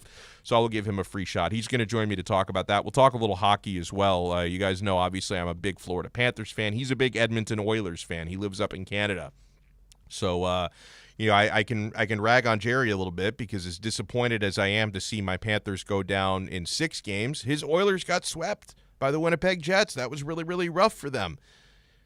Mike No-Go Zones invited all Panthers fans to jump on the New York Islanders train. I think I'm good. I think I might focus on the NBA playoffs the rest of the way. Although, if the Heat get eliminated here in short order, maybe then, because then the NBA playoffs will be over for me. Maybe then I'll jump aboard the Islanders train if they keep going. So, all right, Mike, I might take you up on that offer, man. But, yeah, and, if the Heat don't win tonight and they go down 0-3, the series is essentially over, okay? You're home tonight. It's going to be, due to COVID restrictions being gradually lifted, this is actually going to be tonight in Miami at the American Airlines Arena. The largest NBA live crowd of the entire season is expected tonight. So, it's going to be noisy. The fans are going to be into it. The Heat have no excuse to play well. And keys for tonight for me, there's 2 obvious ones, okay? You're not going anywhere if Jimmy Butler and Bam Adebayo don't play better, okay? In Game 2, they combined to shoot 9 for 21 and lifeless. 10 points for Jimmy, 16 for Bam. The only guy who played well in Game 2 was Dwayne Dedmon, who somehow led the team in score. Goran Dragic has been good in this series as well, but Dwayne Dedmon being the top scorer was a huge surprise. So, yeah, it goes without saying that you're not going anywhere if Jimmy and Bam don't play better because they need to take over, especially Jimmy. But they can't, the 2 of them can't do it by themselves. When you're in your home arena, that's when the role players step up, okay? Now, obviously championship-level teams have role players who are capable of silencing road crowds and getting big shots in road arenas as well. And, guys, that's one of the big reasons why people try and call the Heat bubble frauds from last year. Like, you hear that a lot. Oh, yeah, they went to the finals, and look at how well Tyler Hero played, but they're bubble frauds. They can't do it in a real NBA playoff situation. And the reason why people say that is, and it might have been fair, okay? The Heat were a team that may have been built for the bubble because when you're in a regular NBA playoff situation and you're going into hostile arenas, which you didn't have in the bubble last year, you were basically in a television studio playing basketball in an empty gym last year. It was not the same thing. You don't expect people like a rookie Tyler Hero to step up and be as savage as he was in the playoffs on the road. Maybe at home, but that just doesn't happen in road arenas in the playoffs. That's why the people call the Heat bubble frauds, because they believe players like Tyler Hero performed a way in the bubble that they would not have performed in an actual playoff series going into savage road environments. Younger players tend to wilt in those situations. They don't tend to thrive in them the way that Hero and some others did in the bubble. So that's why people call the Heat bubble frauds. But you don't have that excuse tonight. You're home tonight. If we don't get a gem of a game from a guy who played great in Game 1, by the way, on the road, but Duncan Robinson needs to be awesome tonight. You need to get something out of Trevor Ariza. Kendrick Nunn needs to be special. He was really bad in Game 2, as so many players were. And Jimmy and Bam can't do it by themselves, right? Even if the 2 of them were to combine for 60 points, you still need some other guys to step up. I would honestly, if I'm Eric Spoelstra, and I know that Spo doesn't like to tinker much with his rotations. Like, he doesn't like to tinker that much with starting lineups, and there's certain players he prefers to bring off the bench. But honestly, after the Game 2 embarrassment and that shellacking, and the fact that your 2 best players by far were both guys coming off the bench, I would strongly consider, just to send a message and to reward the way these guys played as the only players who did anything in that embarrassing second game, I would strongly consider starting Goran Dragic tonight and even starting Dwayne Dedmon tonight because, be like Coach Q, right? Coach spoke and be like Coach Q here and actually reward the guys who aren't half-assing it and lollygagging it in this series. You need help because guess what? If you have another game where nobody's stepping up, then if there was anything to the idea that Jimmy Butler quit on his team in the second game, because he had some of that LeBron James 2014 body language. People don't say this a lot because, LeBron, the history of LeBron James gets very censored, and people only tell the stories about how great he is, and the times he's failed get filed away because people don't want to hear it. They don't want to remember it. I keep it real with you guys. 2014 NBA Finals, when LeBron wasn't getting much help in that series against the Spurs, completely checked out. He did. Completely checked out. I mean, he can talk all he wants to about, the air conditioning wasn't working in game one. Guess what? The air conditioning wasn't working in San Antonio's arena, whatever the hell they call it. There was only one guy cramping, and that was you. Everybody was playing under the same conditions that you were, and then the rest of the series, you completely gave up. People don't like to remember the way LeBron James failed in the 2011 Finals, his first year with the Heat, and the way he quit and checked out in the 2014 Finals because he decided, I think in game 2 or 3 of that series, LeBron James decided, I'm not even going to be here next year, so what's the point of giving any effort whatsoever? And, game 2 for Jimmy gave off some of those 2014 LeBron James vibes. Gave off some of those vibes from Jimmy. So I believe Jimmy is going to be aggressive early. I believe Bam needs to be aggressive early because he's way too passive at times, not taking on defenders, not going to the rim. So, yeah, those things need to happen. But if you can start hitting – the way that Milwaukee shot the Heat off the gym in the first quarter in Game 2, the Heat need to try and have a little bit of that. Like if you can get Duncan hot from beyond the arc in the first few minutes of that game and hit a couple of threes, that could potentially spark and charge the Miami Heat. So I think we're going to know pretty early in this game whether the Heat have it or not. This is why I love Rafa in Miami. Rafa says, I remember all of La Drama's failures.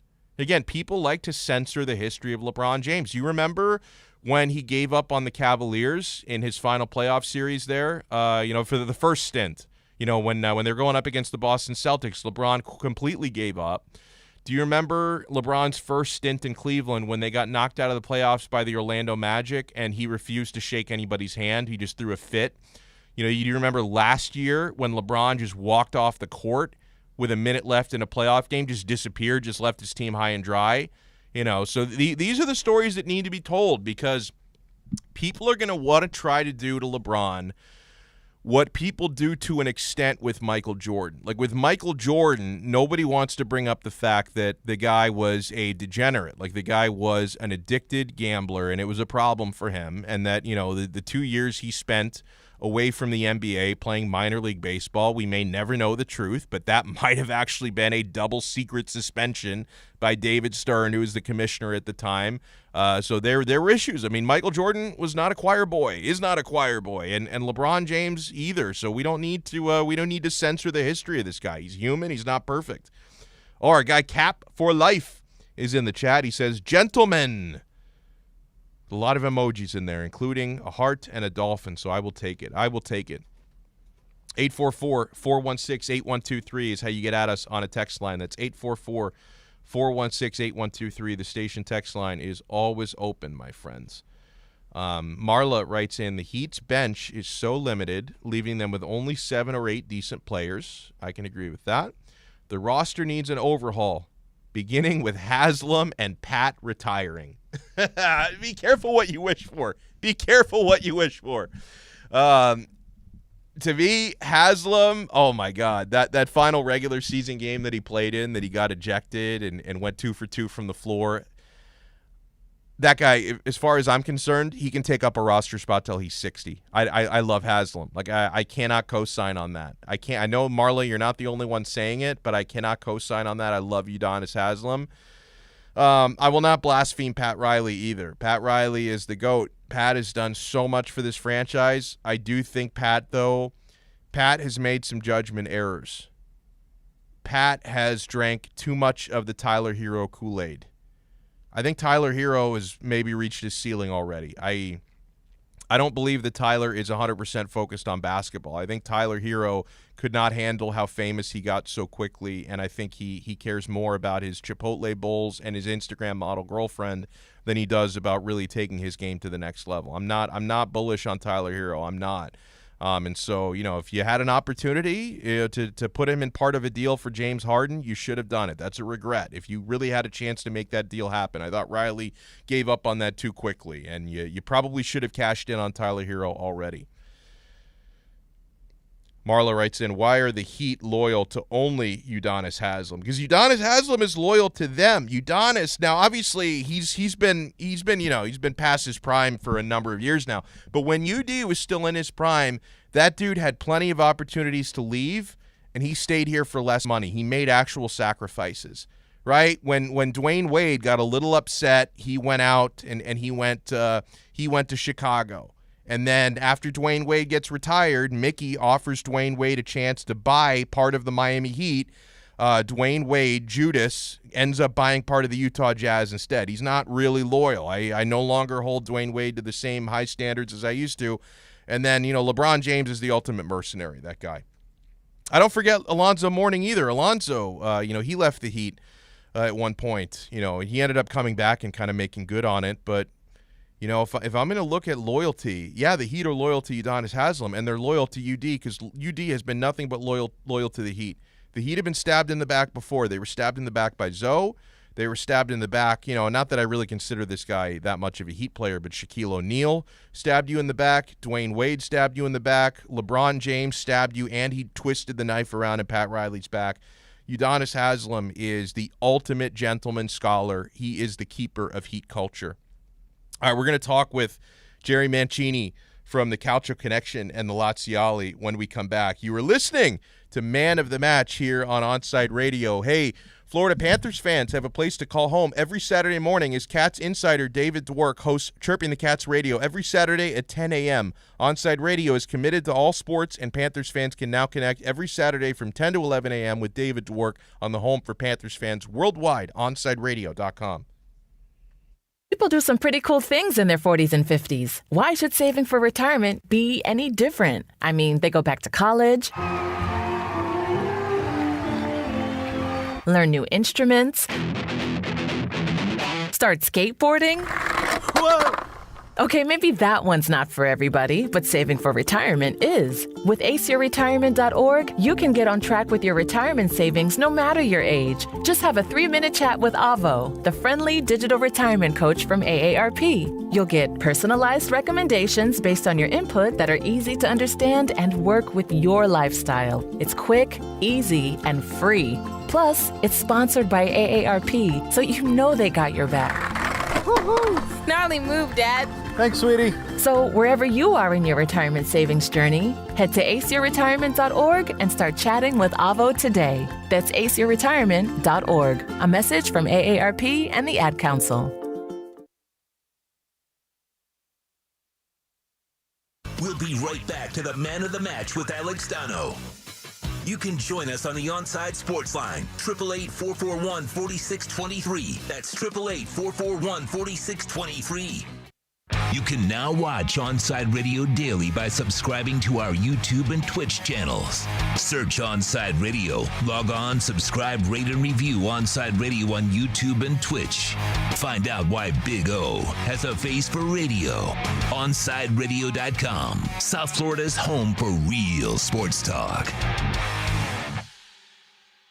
If you're looking for a change from the everyday restaurant, then you need to get to Checkers Old Munchin German Restaurant in Pompano Beach. Brats, Wiener Schnitzel, homemade potato pancakes, pretzels with mustard, and lots of German beer. Take their famous Boot Tour Challenge, and there's now outdoor seating available in their new beer garden with live music. Follow them on Facebook and Instagram at Checkers Old Munchin Restaurant, or call them for reservations or pickup at 954-785-7565. So get over to 2209 East Atlantic Boulevard in Pompano Beach to Zagat-rated Checkers Old Munchin German Restaurant. I'm Ryan Seacrest. First responders are people who stand for a greater purpose. They will be there for you when nobody else is, to help you, your family, your community. This is their selfless promise. This is their sworn duty to protect, to serve, to help. They put themselves in harm's way for us. They come to the rescue at times when we need them most. First responders are making enormous personal sacrifices to keep showing up for us and fighting the good fight. Nearly 70% of all firefighters are volunteers. That means when they get injured or quarantined, they may not have a way to pay their rent or keep their family safe and fed. No matter who you are or where you live, when you call 911 and ask for help, first responders show up now. Let's show up for the people who show up for us every day and every night. Go to firstrcf.org and make a difference today. You're listening to the station with more live and local sports talk than anyone else in South Florida. OnSideRadio.com. Broadcasting from South Florida to the world. You're listening to OnSideRadio.com. Catch up anytime by downloading the MyTuner Radio app. OnSideRadio.com. South Florida's true hometown station. Welcome back to the Man of the Match with Alex Donno. Check this out. You can reach out anytime on the Onside Sports Line, 888-441-4623. That's 888-441-4623. Yeah, welcome back in, Man of the Match, taking you up until 6 o'clock tonight here on Onside Radio. Happy to welcome in great friend of mine. He's my co-host on the Calcio Connection podcast, and Jesus, it has been a crazy week in Italian soccer this week. He's also a huge hockey fan living up north of the border in Canada. Jerry Mancini is with us now. Jerry, good afternoon, sir. How are you, man? I know it's been a very crazy day. Yeah, I'm doing great today. How about yourself, man? Listen, I'm doing good. And actually, I want to ask you, I'm always curious because, I'm down here in South Florida, and it's like 86 degrees Fahrenheit down here. It's wild. And I say Fahrenheit because I know you sophisticated Canadians use the metric system up there. But what's the weather like up in the Toronto area? Is it getting nice this time of year? Is it still cold? What's going on up there? So yesterday was really hot. I mean, nice, scorching. Today, I woke up this morning. I needed a sweater for it was chilly this morning. I was like, oh, one day it's hot, one day it's cold, and I was like, you can never get consistency here. Yeah, for real. I mean, it's like we get sweater weather down here probably like 10, 11 days out of the year. That's about it. It's absolutely wild. And I know, like, you already have like some relatives who have migrated down to Florida. When are we going to get you down in Florida? When life is normal again. So right now it's 16. It's normal Celsius. in Florida, dude. It's completely normal. I mean, we like Florida. We decided the pandemic was over in Florida like 6 months ago. I wish here. Oh. It's actually 16 Celsius here. Okay, that's what it is here. Well, I want to look up what the conversion is because I'm so dumb that I have no clue. Like, hold on, let me see. 16 Fahrenheit. Celsius. So 60 Fahrenheit. Okay, that's pretty cool then. That's a cool day. Okay. It would not be a bad day if it was 60 degrees. But before we get into some soccer stuff, I know that you live and die with these Stanley Cup playoffs like myself. I'm a little bit bummed that my Panthers got bounced by the Lightning last night, but you're an Edmonton Oilers fan. You guys got swept by Winnipeg. Who do you think has the sadder team right now, the Panthers or the Edmonton Oilers? The Edmonton Oilers have been sad for 15 years, since 2006. Since they made the Stanley Cup Finals against Carolina, and Dwayne Rollison got hurt in Game 1. I'll never forget that. They've never been the same team ever since. Kevin Lowe has destroyed the Oilers in every possible way you can. First off, you don't bring Oiler brass into the management and think that they're the people who should run the organization. Craig McTavish becoming GM twice, I think, going back to manager twice. You had Peter Chiarelli, who bombed the freaking team. That was the first non-Oiler signing they did in the front office, and it was a disaster. Then you got Ken Holland right now, who has to make miracles happen with a team that has nearly no budget, I believe, since he's taken over. They've signed so many players to ludicrous contracts, trading Taylor Hall for Adam Larson. I'm pretty sure everybody remembers that trade. So, yeah. This is where I'm so used to the failure of the Oilers that it doesn't even faze me anymore to see that they got swept against the Winnipeg Jets. Jeez, I feel so bad, and this has been a tough week for Jerry. So just to take people behind the curtain, so last night, you and I and a few guests in the Italian soccer world, we did a live stream for the Calcio Connection podcast, and we were talking about the absolute madness with the Serie A coaching carousel. So, yesterday morning, we found out, it was confirmed that, for the club that I support, Inter Milan, Antonio Conte was stepping away, and they mutually terminated his agreement. And so that led to like a chaotic coaching search, okay? And then by evening time, our time, we found out that Simone Inzaghi, who had been coaching Lazio, the club you support, had agreed to a contract extension for 2 years. And it seemed like it was done, Jerry, because, we saw, all the Lazio news accounts were tweeting out like graphics of Simone extended for 2023. And we knew that earlier in the day, Inter had tried to tempt Inzaghi, but he had come to an agreement with Lazio. And then I wake up this morning and I see that Inter are pushing again for Inzaghi. And like I said to you, we were texting this morning, and even like from an Inter point of view, I thought that it looked a little like unethical to me, to try and like come back in for a guy who had agreed to a new deal at his club, and it reeked of desperation to me. But then we found out that the approach actually worked, and he agreed to a deal. So, from where I sit, and I want your take on it, Jerry, and I know it's a really tough situation. I know you're a big Inzaghi fan. From where I sit, not only I still think it looks a little. It doesn't look great, the way that Inter went about it. It's business, though. And then from Inzaghi's point of view, it doesn't look great for him either, Jerry, because he had verbally agreed to extend his deal with Lazio, but never put pen to paper, and he ends up putting pen to paper with Inter. So it's tough, man. Like, the whole thing is really tough. What are your big takeaways on it? For a guy so this is how I kind of interpret it. When you give your word to an organization and you've been with them for 22 years, 21 years, your word definitely means a lot. I agree. To the team. It's not that you've been with them for 2 years and it's like, oh, hey, maybe I'll be here tomorrow, don't worry. And it's like, it doesn't really hurt because you know that there wasn't any ties to the club. When you are given everything as a player and manager for 2 decades, that's a lot, and that has tied a lot of players together with the manager and the club. So for me, yes, you can. The blame has to go on Lotito because he should have signed him weeks ago, months ago, never mind weeks. He let this drag on way too long.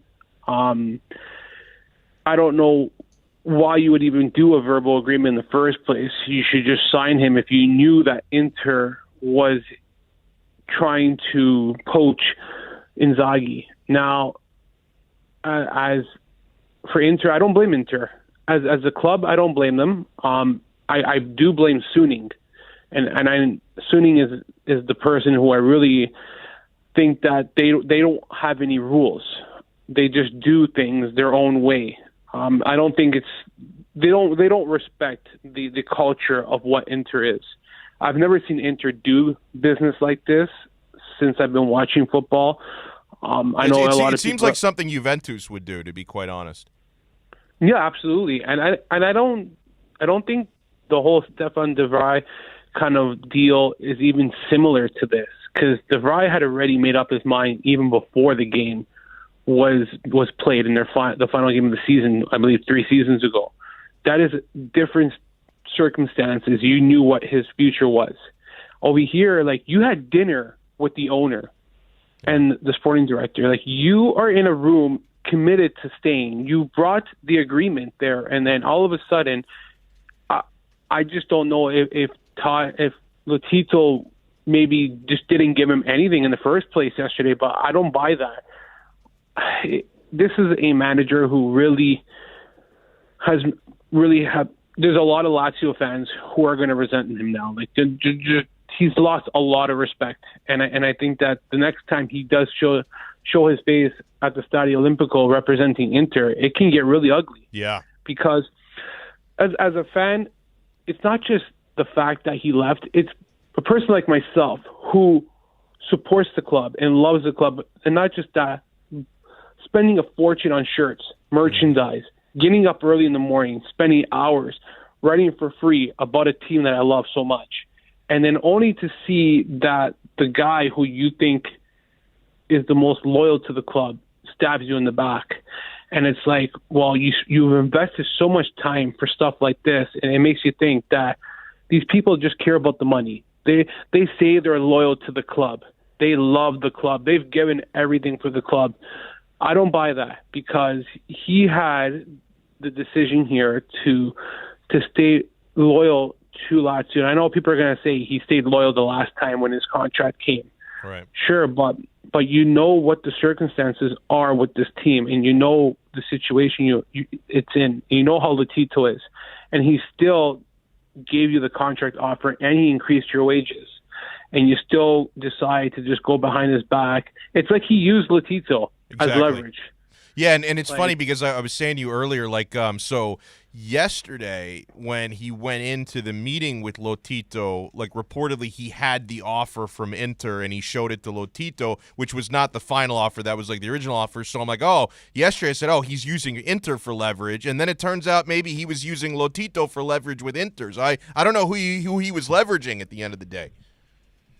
It feels like he played both sides, yeah, and he got what he wanted. Yep. That's what it really looks like here, because I can't see Inzaghi ever becoming anything again with Lazio unless Lotito is no longer the owner. That's or the president. That's just me. I really believe that this left a bad relationship now with Lazio. That's just the way I look at it.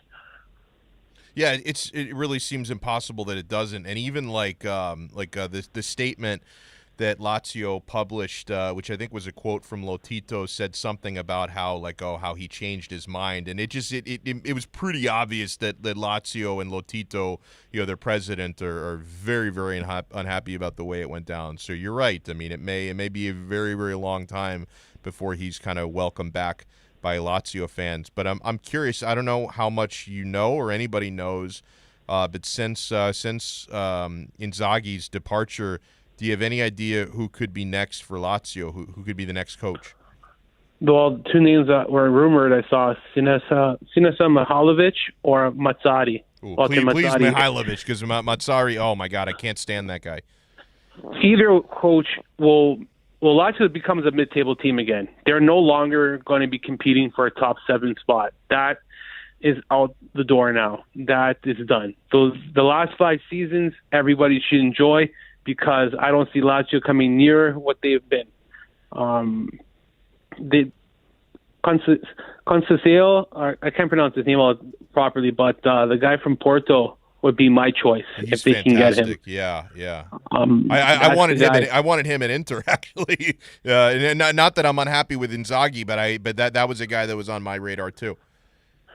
Now, question for you is: do you think that Inzaghi has put himself in a situation with Inter that he can set himself up for failure because of the situation that they are in still, the financial crisis they're in?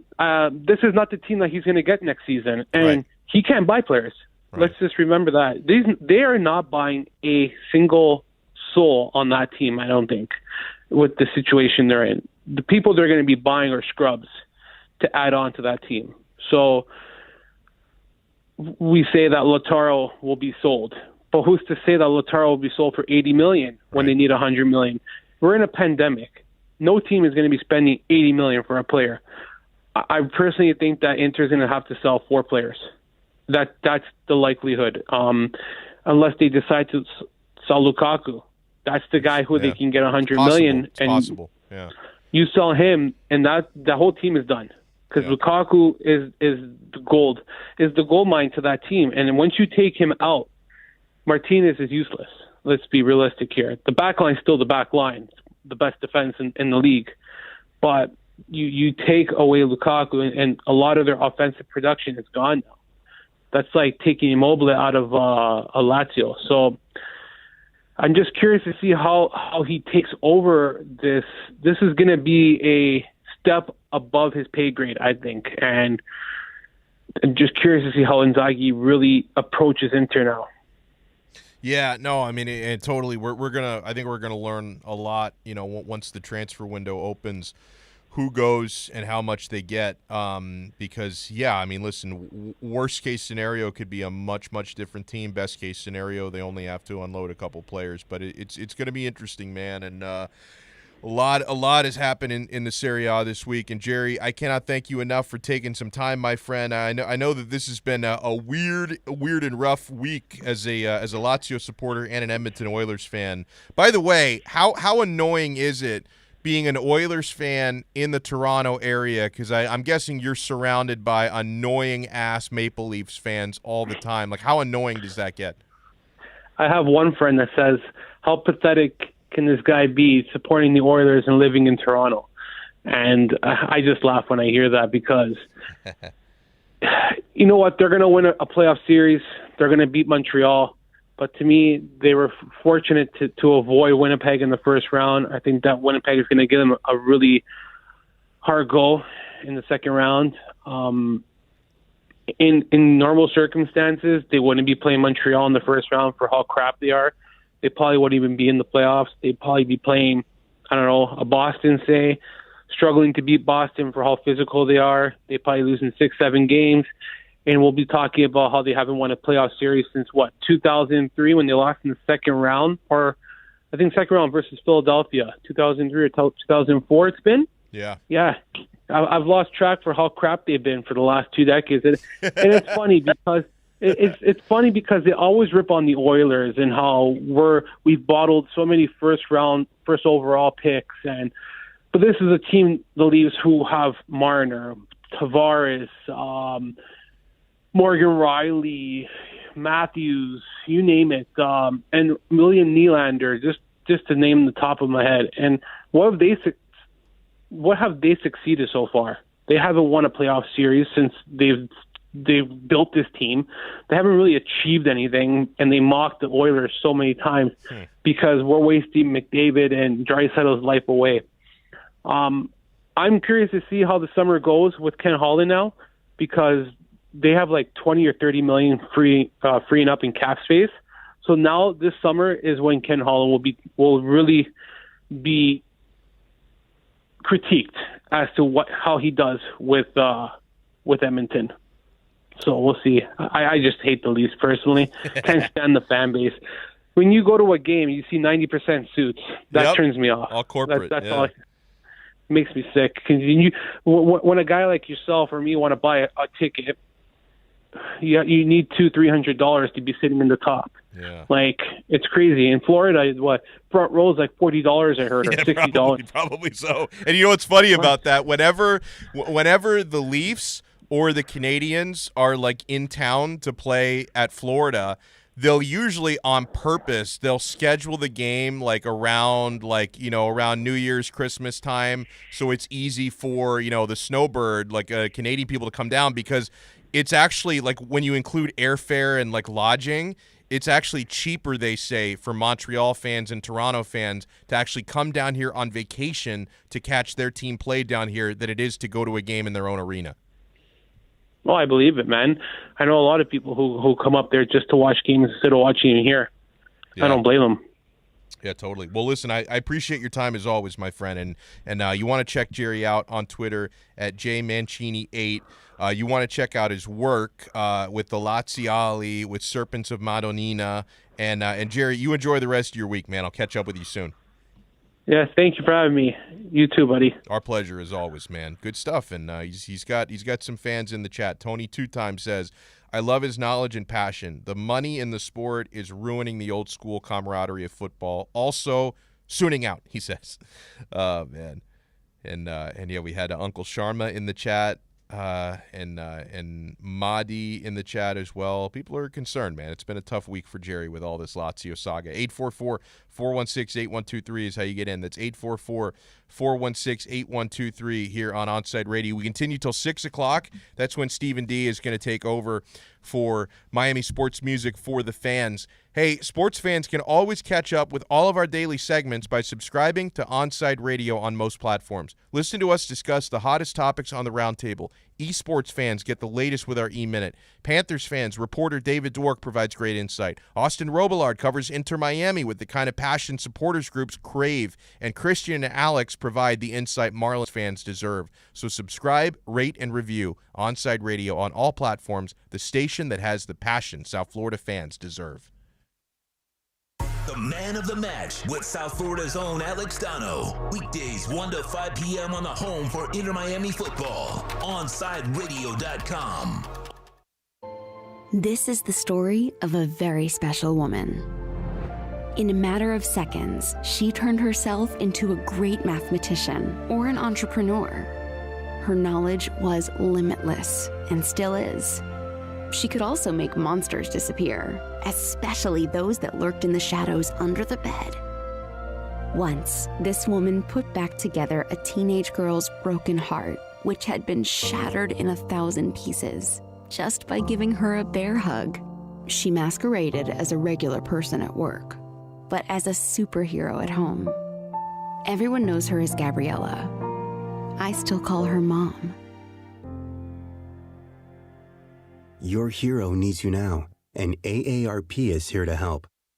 Find the care guides you need to help, complete with tips and resources at aarp.org/caregiving. A public service announcement brought to you by AARP and the Ad Council. Hey, hon, what you doing with your phone? Taking pictures? No, I'm asking it questions. Like what? Hey, Bobo, do flowers have best friends? I'm sorry. I'm afraid I don't know that. Hey, follow me. I want to show you something. Look, flowers do have best friends. Whoa.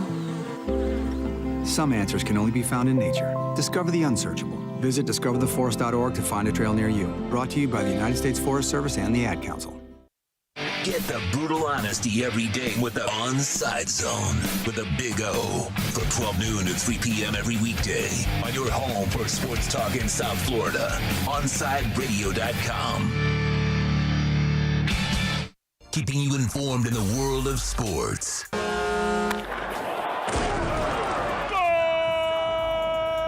With an OnSideRadio.com sports update. Florida Panthers have been eliminated from the NHL playoffs in 6 games against the Tampa Bay Lightning after getting shut out last night 4-0. The Cats still have not won a playoff series since 1996. The Lightning will play the winner of the series between Nashville and Carolina. The Miami Heat are back at home at the AAA to take on the Milwaukee Bucks in their opening round playoff series. The Heat look to defend their home court and get back into the series down 2-0. Tip-off is at 7:30.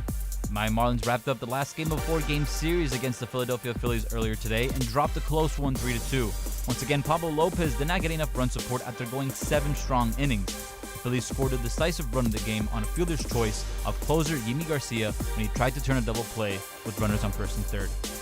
With your Onside Sports Update, I'm Alex Aguirre, and coming up it's more Man of the Match with Alex Donno, right here at OnSideRadio.com. You're listening to the only sports station in South Florida that likes to take your calls. 888-441-4623. We connect with a South Florida sports fan because we are South Florida. Locally owned and operated. 888-441-4623. OnSideRadio.com. South Florida's home for real sports talk.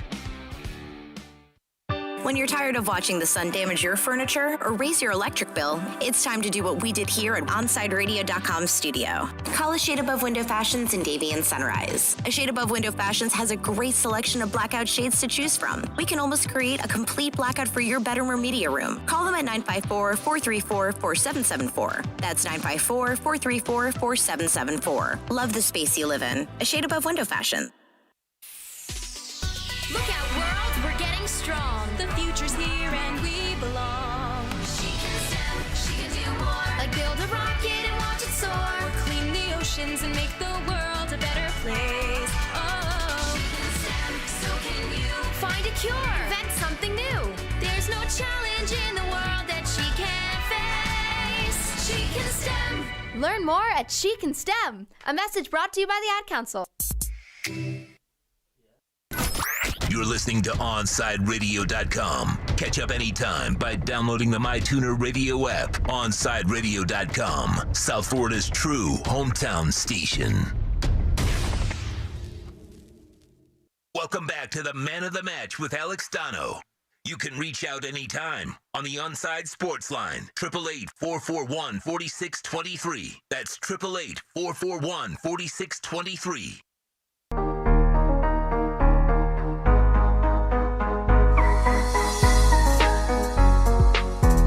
Danny Ainge, what a joke. You can see why Pat Riley is always putting this clown in his place. So Danny Ainge says there have never been any incidents of racist fans at Boston sporting events. Like, dude, like, listen, I'm not saying every, like, white person in Boston is a racist, but that's always been a hotbed. Like, it's very, very well known that sporting events in Boston, that unfortunately athletes have encountered that in that market over the years. It's an unfortunate thing, but, like, you can't just pretend it didn't happen. So Kyrie Irving brought it up, okay? You know, the Nets are they're taking their 2-0 lead now into Boston to face the Celtics in Game 3 tomorrow. And Irving said after Game 2 that he hopes there's no quote-unquote belligerence or racism going on in his return into Boston, where he'll likely be booed by the Celtics fans, of course. When asked if he had ever heard racist comments before at TD Garden, Kyrie Irving said, quote, "He was not the only one that can attest to this." And so Danny Ainge was asked to respond to it, and Ainge said he's never heard a Celtics player ever mention that in his time with the team. He says, "I think we take those kind of things seriously," he said on an appearance at 98.5 The Sports Hub in Boston. Quote, "I've never heard any of that from any player that I've ever played with in my 26 years in Boston. I've never heard that before from Kyrie, and I talked to him quite a bit." So this is a story, by the way, from CBSSports.com. Regardless if it was ever brought to Ainge's attention, Irving is not the only player who has spoken about the racism that exists in Boston. Current Celtics player Marcus Smart said in a 2020 Players Tribune article that he experienced racism while leaving TD Garden after a game. Said, quote, "But the incident that has stuck with me the most, and that's had the biggest impact on me, occurred a few years back after a victory at the Garden.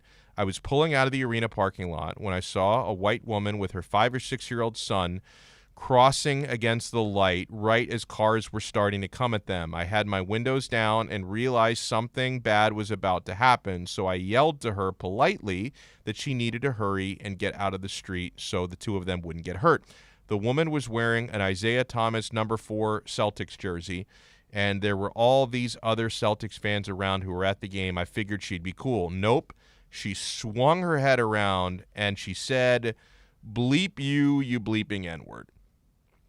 Irving and Smart aside, they write, there have been a handful of players over several decades who have talked about experiencing racism while either playing for the Celtics or as a member of the opposing team. So it seems impossible to me that Danny Ainge would know about none of this, right? So for him to say, in my 26 years in Boston, I've never heard such a thing. Bro, you're a lying fraud. Celtics legend Bill Russell wrote in his 1979 memoir, Second Wind, that Boston had, quote, all varieties of racism when he was winning championships for the team, while Ainge's stance is that he's never heard from players in the past that they've experienced racism while at the TD Garden. That doesn't mean it's not happening. And again, like, how do you know Danny Ainge is lying? Because his mouth is moving. Like, this guy is an absolute fraud. Like, you can just say, hey, listen, we've heard about things. I think we're getting better. I hope it's changing. I hope we don't have any of that. You don't have to, like, lie and say, oh, it's never in the history of Boston. There's never been a racist here. Never in the history of this town. It's ridiculous. Ridiculous. What are you talking about, Cap for Life? He says, Donno, what you doing, bro? What are you talking about? What am I doing? I'm talking. Tony Two Times says, Donno, is Fight Night aired live on YouTube? Yes, it is. Fight Night tonight live with James Walker and myself. We are on 7 to 9 p.m. tonight, every Thursday, talking combat sports. And, yeah, we do, in fact, stream live on YouTube, 7 to 9 p.m. So you can listen live, onsideradio.com, on the radio.net app, the Radio FM app. There are a bunch of apps where you can listen to us. So make sure you listen live or watch live right here on YouTube, my friends. All right, when we come back, we're going to hand it off to our good buddy, Steven Daniels. Ooh, are you going to talk about the UFC? Yeah, of course we are. We got to get so Miami Sports Music is getting. We want to get you on the show. Let's maybe book it for next week because I want to get Steve on before. I want to get him on before the Mayweather-Logan Paul fight, which is next Sunday, I believe. But it's June. It's either June 5th or June 6th. I think June 6th. I want to say it is. So So Steven, if you can, book it for next Thursday, a week from today. I want to get you on the show to talk about that and all the madness that comes along with that. So we're going to hand it off. We're going to do a little crossover with Stephen D when we come back here on Onside Radio. Hey, Heat and NBA fans can catch Ira Winderman here exclusively at OnsideRadio.com with our Acura Pembroke Pines Miami Heat reports. Catch Ira throughout the week at OnsideRadio.com, and when news breaks, basketball fans know Onside Radio is the place you get the insight you need. The man of the match with South Florida's own Alex Donno. Weekdays 1 to 5 p.m. on the home for Inter Miami football. OnsideRadio.com. Look out, world, we're getting strong. The future's here and we belong. She can STEM, she can do more. Like build a rocket and watch it soar. Or clean the oceans and make the world a better place. Oh, she can STEM, so can you. Find a cure, invent something new. There's no challenge in the world that she can't face. She can STEM. Learn more at She Can STEM. A message brought to you by the Ad Council. When you're looking for curtains and blinds to create a space of your own, look no further than Bandalux. Bandalux can tailor your space to your needs. Create the atmosphere and ambiance you desire. We invite you to discover it at Bandalux.com. Explore our new solar control systems, range of sustainable fabrics, and energy-efficient solutions that can improve your well-being and quality of life. Witness Bandalux Beauty. Go to Bandalux.com or follow them on Instagram at Bandalux_official. For a personal experience, A Shade Above Window Fashions in Davie and Sunrise is an official Bandalux partner. Ashiro's work is never done. You care for the house, the kids, and our future. We're so grateful for all you do. Now it's time to care for yourself and save a little more for retirement. A free 3-minute online chat can give you the personalized tips you need to boost your retirement savings now. Visit aceyourretirement.org today. A public service announcement brought to you by AARP and the Ad Council. Parents, we know we can't protect our kids from everything. Eventually, they're going to bump their heads or scrape their knees. But we can protect them from 6 types of cancer. HPV, or human papillomavirus, is a common preventable virus that can cause cancer later in life. The HPV vaccine prevents human papillomavirus and all the cancers it can cause. The American Cancer Society recommends getting your sons and daughters the HPV vaccine starting at age 9 to protect them later in life. Join the Inter Miami family in 2021 by becoming a 2021 season ticket member. Enjoy enhanced access benefits and pricing not available to general fans. Visit intermiamicf.com/tickets for more information.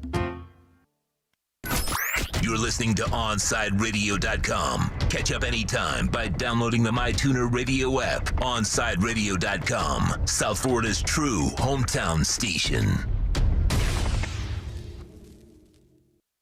You're listening to this station with more live and local sports talk than anyone else in South Florida. OnsideRadio.com, broadcasting from South Florida to the world. Welcome back to the Man of the Match with Alex Donno. You can reach out anytime on the Onside Sports Line, 888-441-4623. That's 888-441-4623.